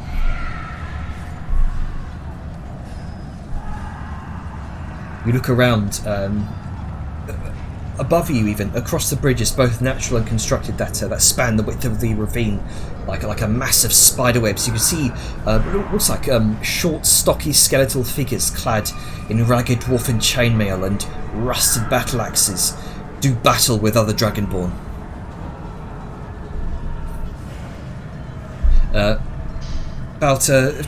You notice two piles of bones near you. The pale mist seems to engulf and twist around these bones, kind of reanimating and reassembling them into dwarfen skeletons. The dead of Morthholm fall upon its occupants like a tide, and both skeletons turn towards you. and draw what looks like vicious battle axes.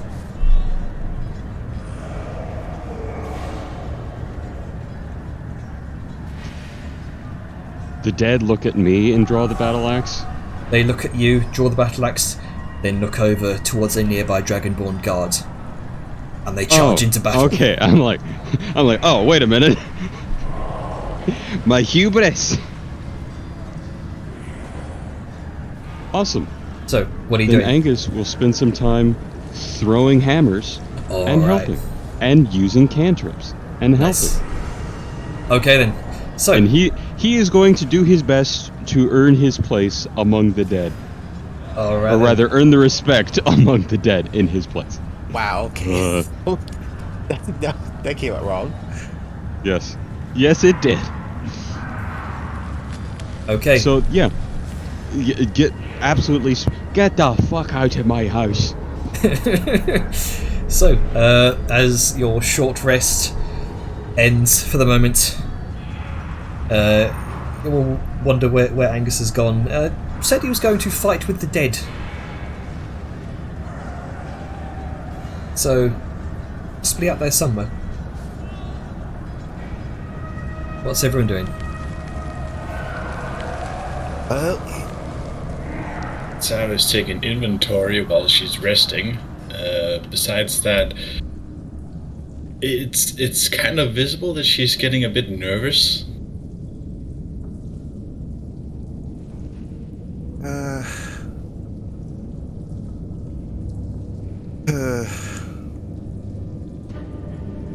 That's also gonna take Ori. And how long does the short rest last? An hour. Got time to attune to one thing. Choose wisely. You know what? I'm going to. This kid is going to identify the magical black sheet. Oh. untune to this and reattune to her. Oh yeah. Where the fuck is my what this place called? It's not on my sheet. What the fuck? Did you give it to somebody? Yeah, you gave it to Sao, I think, or somebody. No, he didn't want me. Hang to on. hold onto it. I deleted that because it was giving you the displacement cloak buff when you went. It borked. Yeah. It worked, yeah. Displacement. I'll just give you a new one. Okay. There you go. Yeah, towards the end of the short rest is because we like, oh, holy shit. And then she's just going to take this kind of folded up black silk and just kind of toss it like a frisbee, and it spins out to a big circle and lands on the ground. And there's just a big fucking hole in the ground. Yeah. Oh, There is a fuck. large, almost like Vanta black hole in the ground. And she's going to kind of like walk over, and then you see her just hop and sink down into it. And she you're- it only goes up to about her chest because she's still fucking huge. Yeah. It's just like, it's like, Your oh shit! And then she looks down, and then she's gonna pull up the phylactery. What? It was never. Fuck. You Like, fucking guys, I kidding found me. it. So just Son looks of a at bitch. Liska, who's now just about, eye height to her, still with Yeah, a bit that's of true, room. actually. And then just stares at the phylactery and then looks back to Liska. Alright. This takes the fucking cake. Damn, I'm good at Guys. magic. Right, I'm not gonna Yes. pretend to understand what the fuck that was. I love- Put it on the floor, please, and then he's just gonna ready his sword. I didn't realize you were an Eldritch Knight. Dude, y'all looking at Whiskey's this the most hole. powerful magic user in the party. Yeah, Y'all does- looking at the does- hole like, what the fuck? Where? That Well, bitch. Vellum knows exactly where to smack this thing, Janer. Can I Here. just say I break it? Yeah, she just sets it down for yeah. Pelham. With that, Just like you looks at it a moment, and then just in one strike. Right, you can use those bits for your armor as long as you melt all the runes off. Yeah, fine. And she's going to, like, take it, put it in her bag of holding and be like, "Oh, hey, there's more stuff," and then, "Oh shit!" and she's gonna pull out this Treasure. in her hand. It seems like a normal sized egg, but there's this big scaled black dragon egg that she pulls out. What the fuck? Hold up, wait a minute. Let's put some I guess boogie in it. She have mommy vibes. I thought they So I were just just- dummy mommy vibes. Let's say Liska's gonna look at Vel and be like, "Did you too?" You're just no. Oh my Like, God. the funny thing is, he's so traumatized. He has no fucking idea. I don't is- know. I hope not. It's been a funny few months. That may be her child. Well, Oh shit! I would assume so, Deja. Jesus. But I don't think that takes a while. I get. I don't know. Actually, can Liska look it over and using her like general knowledge of dragons, can she see about how far along it is? I love that Liska's first reaction wasn't like, "Oh shit, What? she's got a kid." It's, "Vellum, did you knock you- up the dragon?" Vellum, did you do this? It's Become a Is this dragon question? slayer, not a dragon I put- slayer. Can I actually petition for Liska to have her roll with advantage, being she is the blue dragon and also a leader of the Hunter's Keep and knowledgeable? I was just going to come out and say it. Yeah. So, this, from your knowledge of dragons, this looks to be a few months along the way. Oh, God damn like it! then. how much longer would it take to hatch? Quite possibly a year longer. Oh, jeez. Okay. I Do mean, not you know, they live break it. their longevity is a thing, so it makes sense the eggs would take ages to hatch. Like, now that I look at it, never mind, Vellum, you are not the father. I was like, fuck for that. Oh! Just laughing. Yeah, Jan, I got the reference. Swim Oh Mario. my God. I on understood your the ass. reference. I just choose not to. Somewhere What else is out here? in the battlefield, for some reason, Angus is thinking about the mother of all almonds. That's a little much. Sour's just looking at the egg and then just. Alright, Angus is gonna have a fucking fit when he sees that. Just don't tell him. It'll be fine. And she's gonna put it Yeah, back in the hole. I Alright. trust the guy, but he can get a little. Sorry, Grunkle, what was that? Can we keep it? Oh yeah, of course. That's why I'm saying don't tell Angus. Yeah, She puts it back in the hole.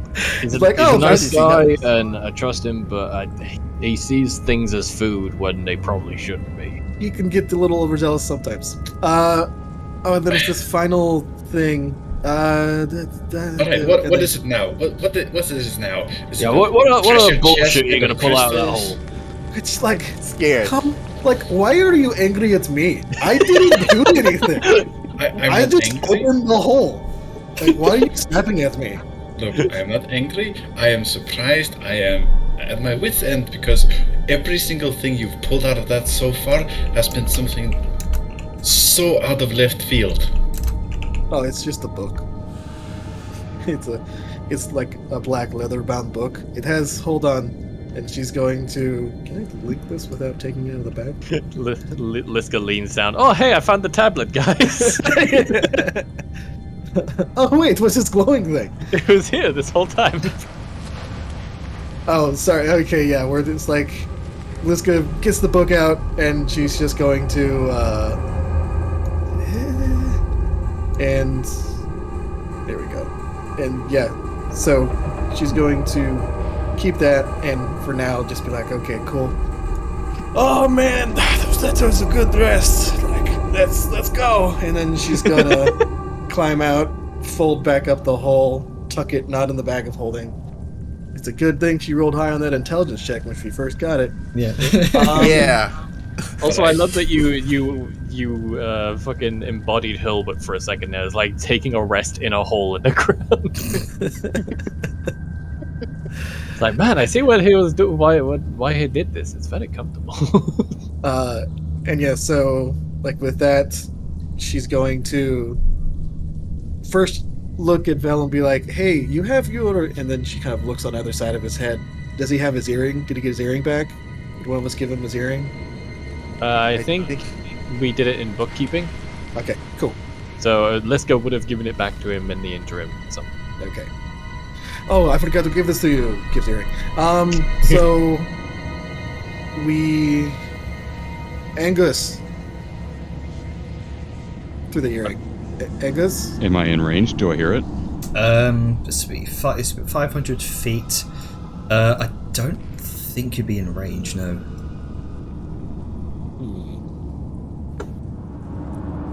Well, he's a grudgeon, so he probably will be. Can one of you go out in that tunnel and try to call to him? Because I feel like, well, I don't feel like I can't get through there, so one of you will have to get him. Yeah, I'll go. Okay. So as you kind of slither your way down the hole, making your way towards that green light where you saw that sort of overview of Morthholm, you continue down until you see that door, which is now open, and you kind of put your finger to your ear to try and call him again. Hey, Angus, can you hear me? You now hear this Dajar's voice, Angus, as you behead a dragonborn knight. Aha. I do hear it. Hello? Yes, okay. This works. I think we're done resting up. Where are you at right now? Violence! The center! Where are you? I'm back at the way from the secret entrance from the anvil. The barred door. Alright. Follow the trail. Get fucked! Follow the trail of corpses. Guys, just Don't worry. You'll hear me. just rubs the bridge of her nose. Right, got it. Goes back up. Just almost halfway to the entrance. And tries to call to Liska. Alright. Can you hear me? Liska? Hello? Yes. Yep. Okay. Angus is definitely in his grudging mood, and he said to follow the corpses. Follow the corpses. Did you I will tell find him? Did you remind him that I can't? Right. Hold on. Goes Back and forth, back and forth. Snack is a Alright. fucking signal tower suddenly, just a cell tower. Yeah, how's it feel going back and forth for people? It's not like her legs are gonna get tired walking back and forth. No, but chafing is terrible. All right. He goes back and then relates that message. Just to take a breath. Oh my god. Oh! You know, I hadn't thought of that. What is antechamber? And antechamber, yes, that's where you came from. Which is where we stopped the blood ritual. Yes. That's where I'm. Is that where I'm currently? No, you went out the anvil way, Yeah. which is too small for Liska to go through in her huge form. So, Liska would probably have to go back through the antechamber way, back through the secret entrance beneath that tomb that you opened with your ring, Angus. Okay, awesome. So they can get to where the fighting is, so we can fight our way out of the fucking keep. They and could, we can leave. They could, yes. Just they'd have to meet you from a different route. That's all. Yeah, our fighting would be far away from your fighting. And then we'll come together and fight harder. Or you might fight to us, because I feel like our secret way out. We are. It's probably the Seems safest to be way. rapidly pushing them back. Is that true, Jen? It would seem that way. Yes. You can see. Where's the nearest place that Liska can fit through? Right. Where's that sticker out? That would be the mausoleum from where you kind of rushed through. When you broke all the prisoners free, when you broke Velen free from the guard fort, you rushed towards the mausoleum, which is where you found that entrance towards the throne room. So we fight to the mausoleum to meet up with Big Liska. All right then, because she can fit through that path. Yes, She can fly as well. Meet you at the mausoleum. Alright. Relay that message to Liska. And Liska's then gonna- climbs back up. Yeah, Liska's gonna look to the groups like, okay, you could all go fight with Angus, and then I'll meet you all at the mausoleum, or you could come with me. It depends on if you want to fight now or later. Honestly, I'll try with you, Liska. I'd rather fight later. Yeah, I'm gonna stick with you. Alright, cool. I think I might be in good enough shape to help Angus, so I guess I'll head after him. Alright, be safe. I'll tag along and find Angus. Do you have your did you get your shield? Are you good with the shields? Yeah, I haven't been able to do the thing with it, but I've got one. Okay. And he sort of just shows it, like no frostiness. He's not attuned to it, basically. Lack of frost. Alright. Well, okay, everyone going with Angus, head on out, and everybody else come with me. And this is Alright. going to start ferrying people back across. Maybe tossing a few people. We'll see. And yeah, we will head through the secret tunnel, back into the mausoleum, where we will hopefully meet Alright. Vellum and Angus. Just on the way with Sao to catch up with Angus, just like you don't think that egg and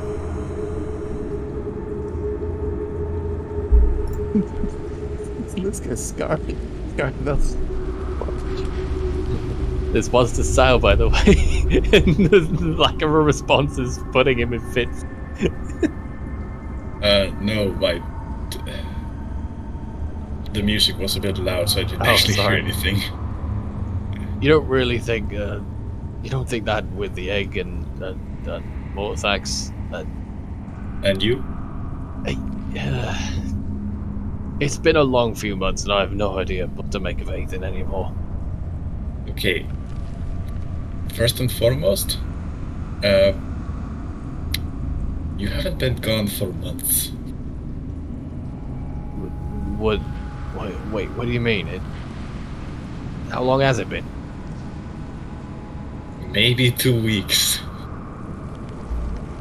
Just, again, 1,000 yards stare. Fuck, I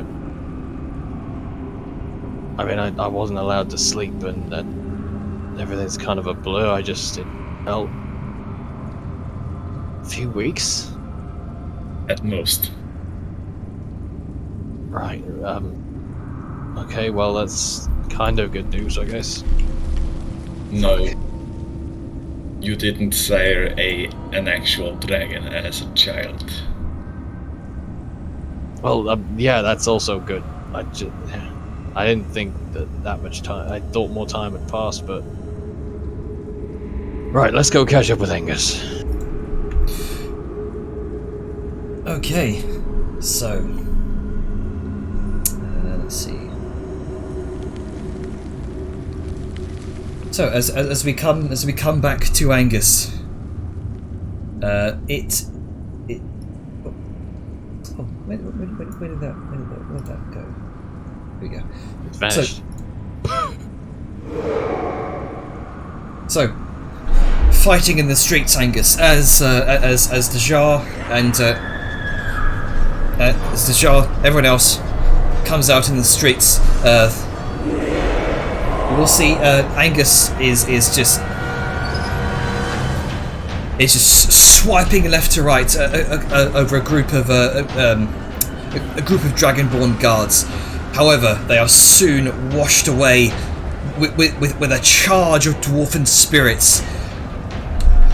You can see above a tremendous winged shadow gives out this howling shriek as its rider tries to bark orders to a disorganized and rapidly dwindling armed force of knights and guards.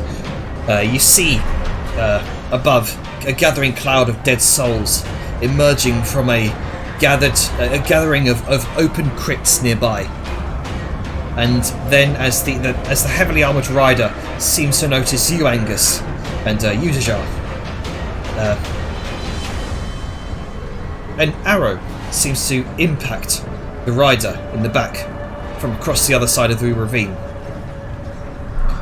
From a formation of rocks shrouded in darkness, the shock of the impact seems to send the rider recoiling, losing grip of its reins, and the rider plummets from its gloom beast mount. That cloud of vengeful dead souls you see as you kind of begin to rush through the streets towards the I've forgotten the fucking name. The mausoleum. There we go. This cloud of vengeful dead souls seems to lurch down like a snake, engulfing both the rider and the beast in this swarm of ghostly blades and harrowing war cries. You notice, Dejar.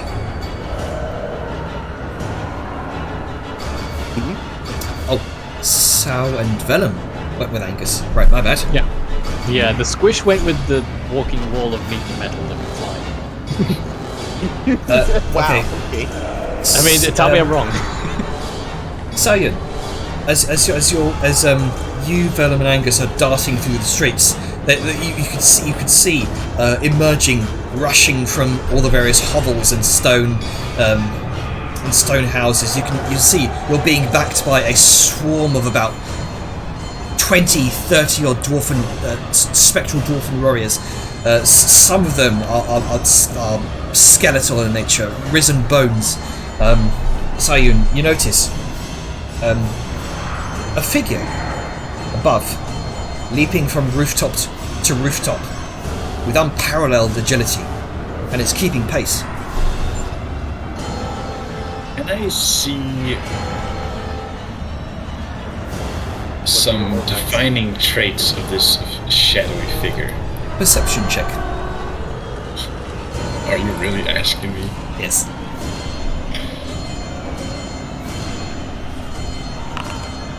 Not bad. You can see it has a bow in one hand, long lithe limbs, 2 horns, and a long tail. However, with a 17, you don't see anything else. The rest of the shrouded, the rest of the form is sort of shrouded in this form obscuring cloak that sort of whips behind it as it kind of speeds from roof to roof. It points ahead and beckons. Wants you all to follow. So I was gonna mention it to Vellum first and foremost until they catch up with Angus. Assuming they catch up with Angus on the way with this shadowy figure wanting to follow.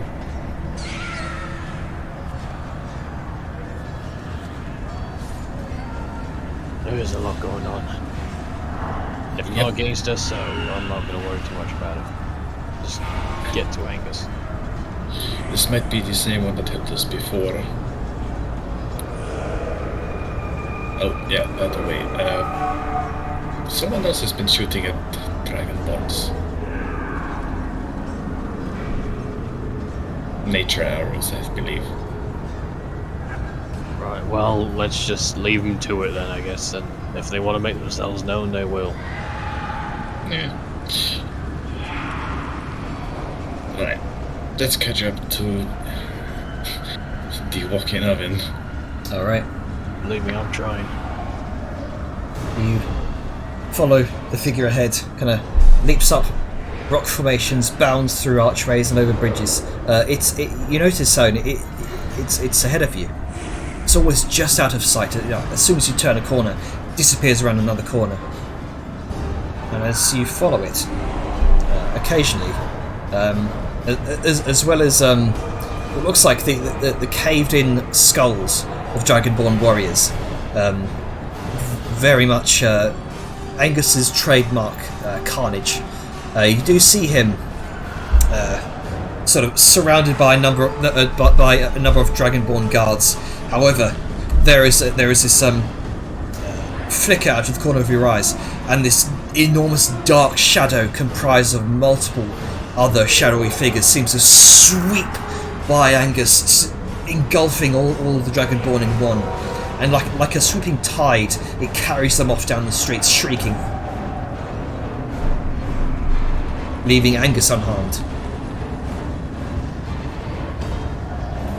Sarah just looks at him for a moment, just asks straight up, "Alright, who the fuck have you summoned now?" The ancestors! See? And he points to the ghosts. You see a number of ghosts turn around the corner, just drawing their blades, crying out loud in rage and vengeance as they descend upon a nearby group of Dragonborn archers. Oh, they're pissed. Noted. Family reunions for dwarves are different. Got it. And We can move it now. Absolutely. Where are we going? I got run to the mausoleum, meeting up back up with Viscount away. Alright. So, you all break out into a sprint back towards the telltale sign of what looks like a sort of on a nearby horizon over a set of dwarven hovels. You can see the tremendous structure of the Morthholm mausoleum. And eventually, you do make your way towards the courtyard. However, the gate is the door is barred by your iron door that you conjured, Salyun.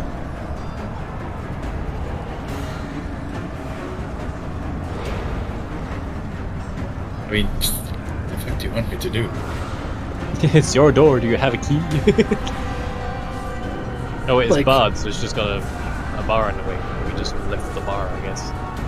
I mean, yeah, Liska's on the other side, isn't she? Yeah, Can't just she dunk, dunk, lift? Yeah, can't she like lift the bar and push it open? Yeah.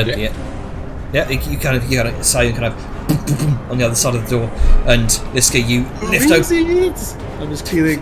You move out of the way. She's just gonna lift the bar up and go to kick, and then realize like, oh wait, probably, and then she just pushes the door open like, okay. All right, you Hello again. You open up the door, and you are just presented with the utter chaos, the sounds of chaos going on outside. Let's get back to that secret passage and get the fuck out of here. Please. Ready to leave. All right. You watch as that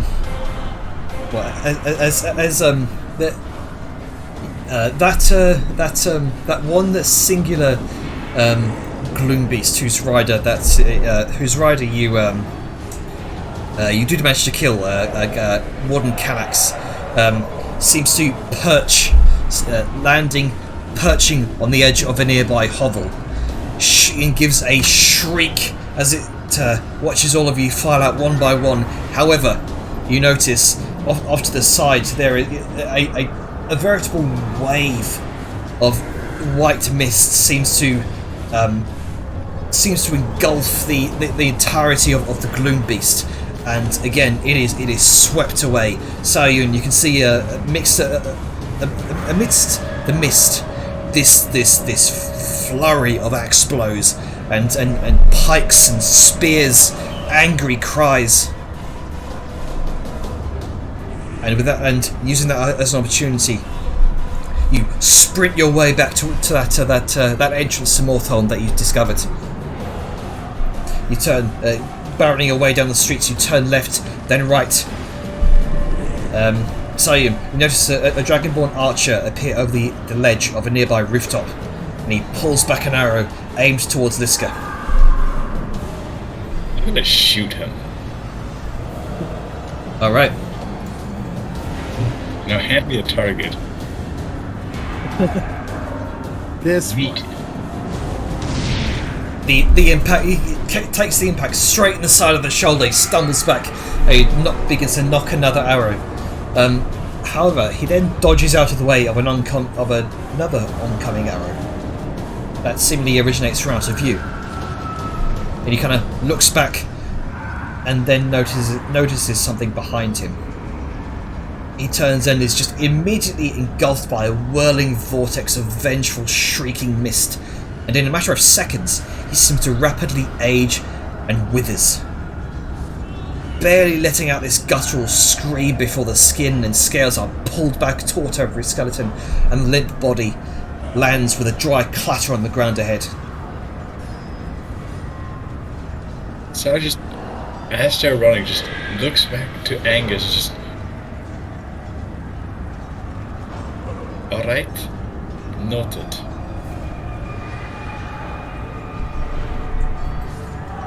And moving on. Hey, what?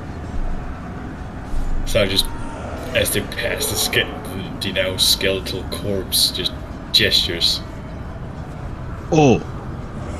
Yeah, that happens sometimes.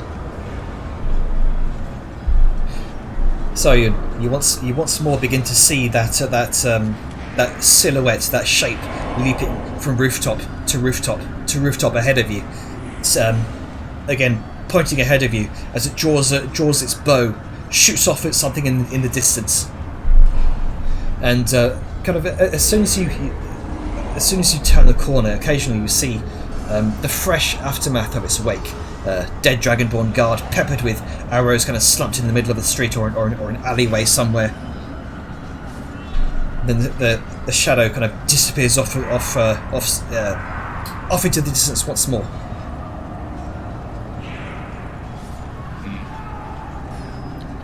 I'm just gonna... We're going. I'm gonna ping through the ear ring and tell everybody that we may have an unseen guardian on the rooftops. Someone who's been shooting Dragonborns and dealing with. Well, as long as they remain a guardian, I'm fine with it. If they're helping us, I'm on for it. Just... It's likely to say one who has been helping us with before. Well, that's nice and all, but can we go ahead and focus on, winning the fight and then, I don't know, leaving? Oh, we've just been going and leaving this entire time.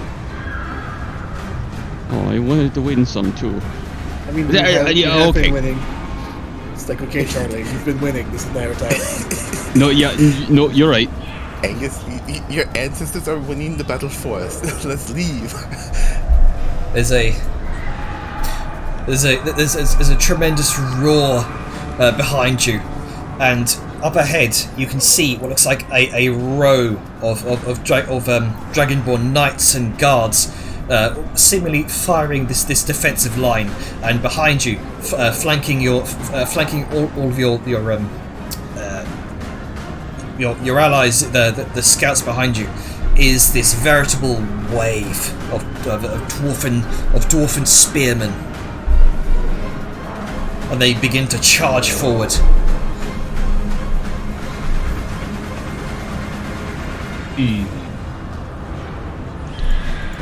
Yeah, Bliska's gonna keep running towards the secret, and yeah, we moving. All right. No, we be vibing. All right. So the spectral dwarfs seem to charge forward, almost through you. There's this cold grip within your bodies as they do, and they seem to just batter against the defensive line in front of you. Liska, you bring down your shield, and like a set of bowling pins, you just knock all the remaining Dragonborn guards aside, like just continuing on the way. And eventually, you make it the plateau at the entrance where you came in, and you can see the series of ropes and pitons, pitons, whatever, you used to overcome the massive cave-in at the gate. For Saoyun, you notice the figure darting beyond the other side of the peak of the rubble and out of sight. Everybody up. Liska's going to the more injured and slower individuals, like, I don't know, Vellum. She's going to grab and fly him up to the top, and basically just go back and forth and get all the slow individuals up front. Yeah, he's looking a little winded because he's had to sprint to keep pace with everyone. Sorry, dash. The dashing's better. Alright, one by one, you bring up the wounded, the injured.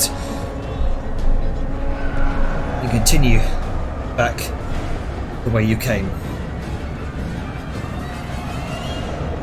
Fucking go! Let's fucking go. Continue back the way you came. I'm gonna assume we're not meeting that much resistance.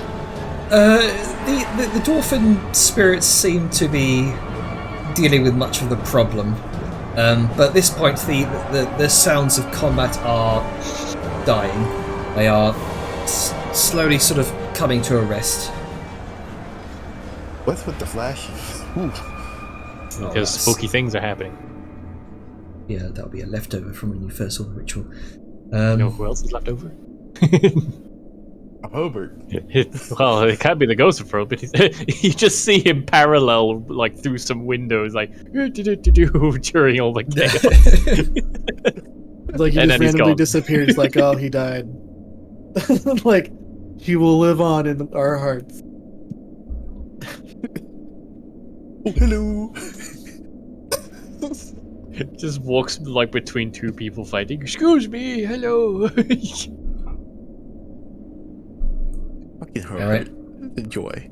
So you continue back the way you always. Where's the music gone?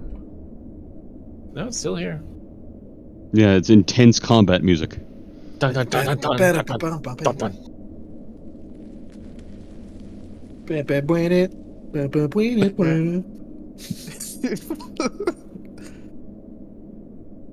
Oh, it's gone for me for some reason.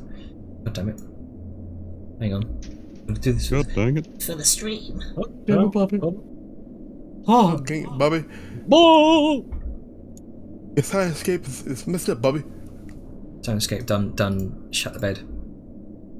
It's so close to the end of session. it's fine. Let's just keep going. Yep, no music, the other mind. Hop. Okay, there we go. So Up, cheerio. through the tremendous halls. Unfortunately, at this point, Saoyun, you seem to have lost sight of the figure. Yeah, I kind of expected that. You feel a tremor through the ground as you leave through that gate of Morthholm, the gate you recently opened. The Bridge of Skulls still roils and tumbles across the void between the gate and the far platform. You can see skulls tumbling through the air, falling, returning back to the roiling sea of skulls beneath you. You hear the deafening chorus of hollow clacks like an avalanche. And you can also begin to see skulls dropping away from the bridge. It's falling apart. You don't have much time. Oh no. Everybody Alright, run. everybody over now. We running. Alright, you usher the scouts one by one. You can see Thurgle, who's been carrying the burnt body of his brother all throughout the journey. He's been lagging behind. And he stumbles his way onto the bridge. And he makes his way to the end. The skulls begin to crumble out from beneath him, and he throws his his brother's body ahead of him, and it kind of lands near your feet. And in that split second, it looks like he's about to fall. Who's going to be quick enough to catch him as a reaction? Probably the this guy. yard Let's guy go. did- Like, All Bella right. literally just yells out, Liska just, like, directed. All right, I mean, let's go. if only because, like, Liska's been keeping track of the people that are Yep. moving slow, and particularly with the bridge, since it's moving skulls and they seem to be falling, she'll be like floating Oh no. like around people to keep Yep. track. Yep. So Alright, so make a dexterity saving throw, please. Can I throw my rope also in that direction? If you Just like. give him one more thing. You can make use it. inspiration. Yeah, so go. You can go ahead and make that with advantage with Angus's help. Oh, okay. Then no need for inspiration yet. Yep. 27. There you go. For You, inspiration. you quickly grab his gauntleted hand as the bridge of skulls gives out beneath him, and as the rope comes by, Thorgal kind of grasps it with his other hand, and he kind of hangs over the edge. And your grasp and the rope is the only thing preventing him from falling. And he goes, "Thank you." And you kind of pull him over the edge. With that, you begin to rush back the way you came. There is no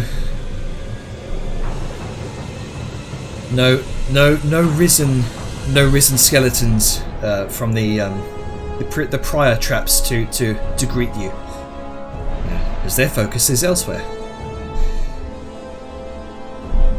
And eventually, you. Liska will at some point in time be like, if you get to a room with a bunch of tiles and there's chalk on the ground, follow the chalk. Yeah, there you go. Yes, I remember that.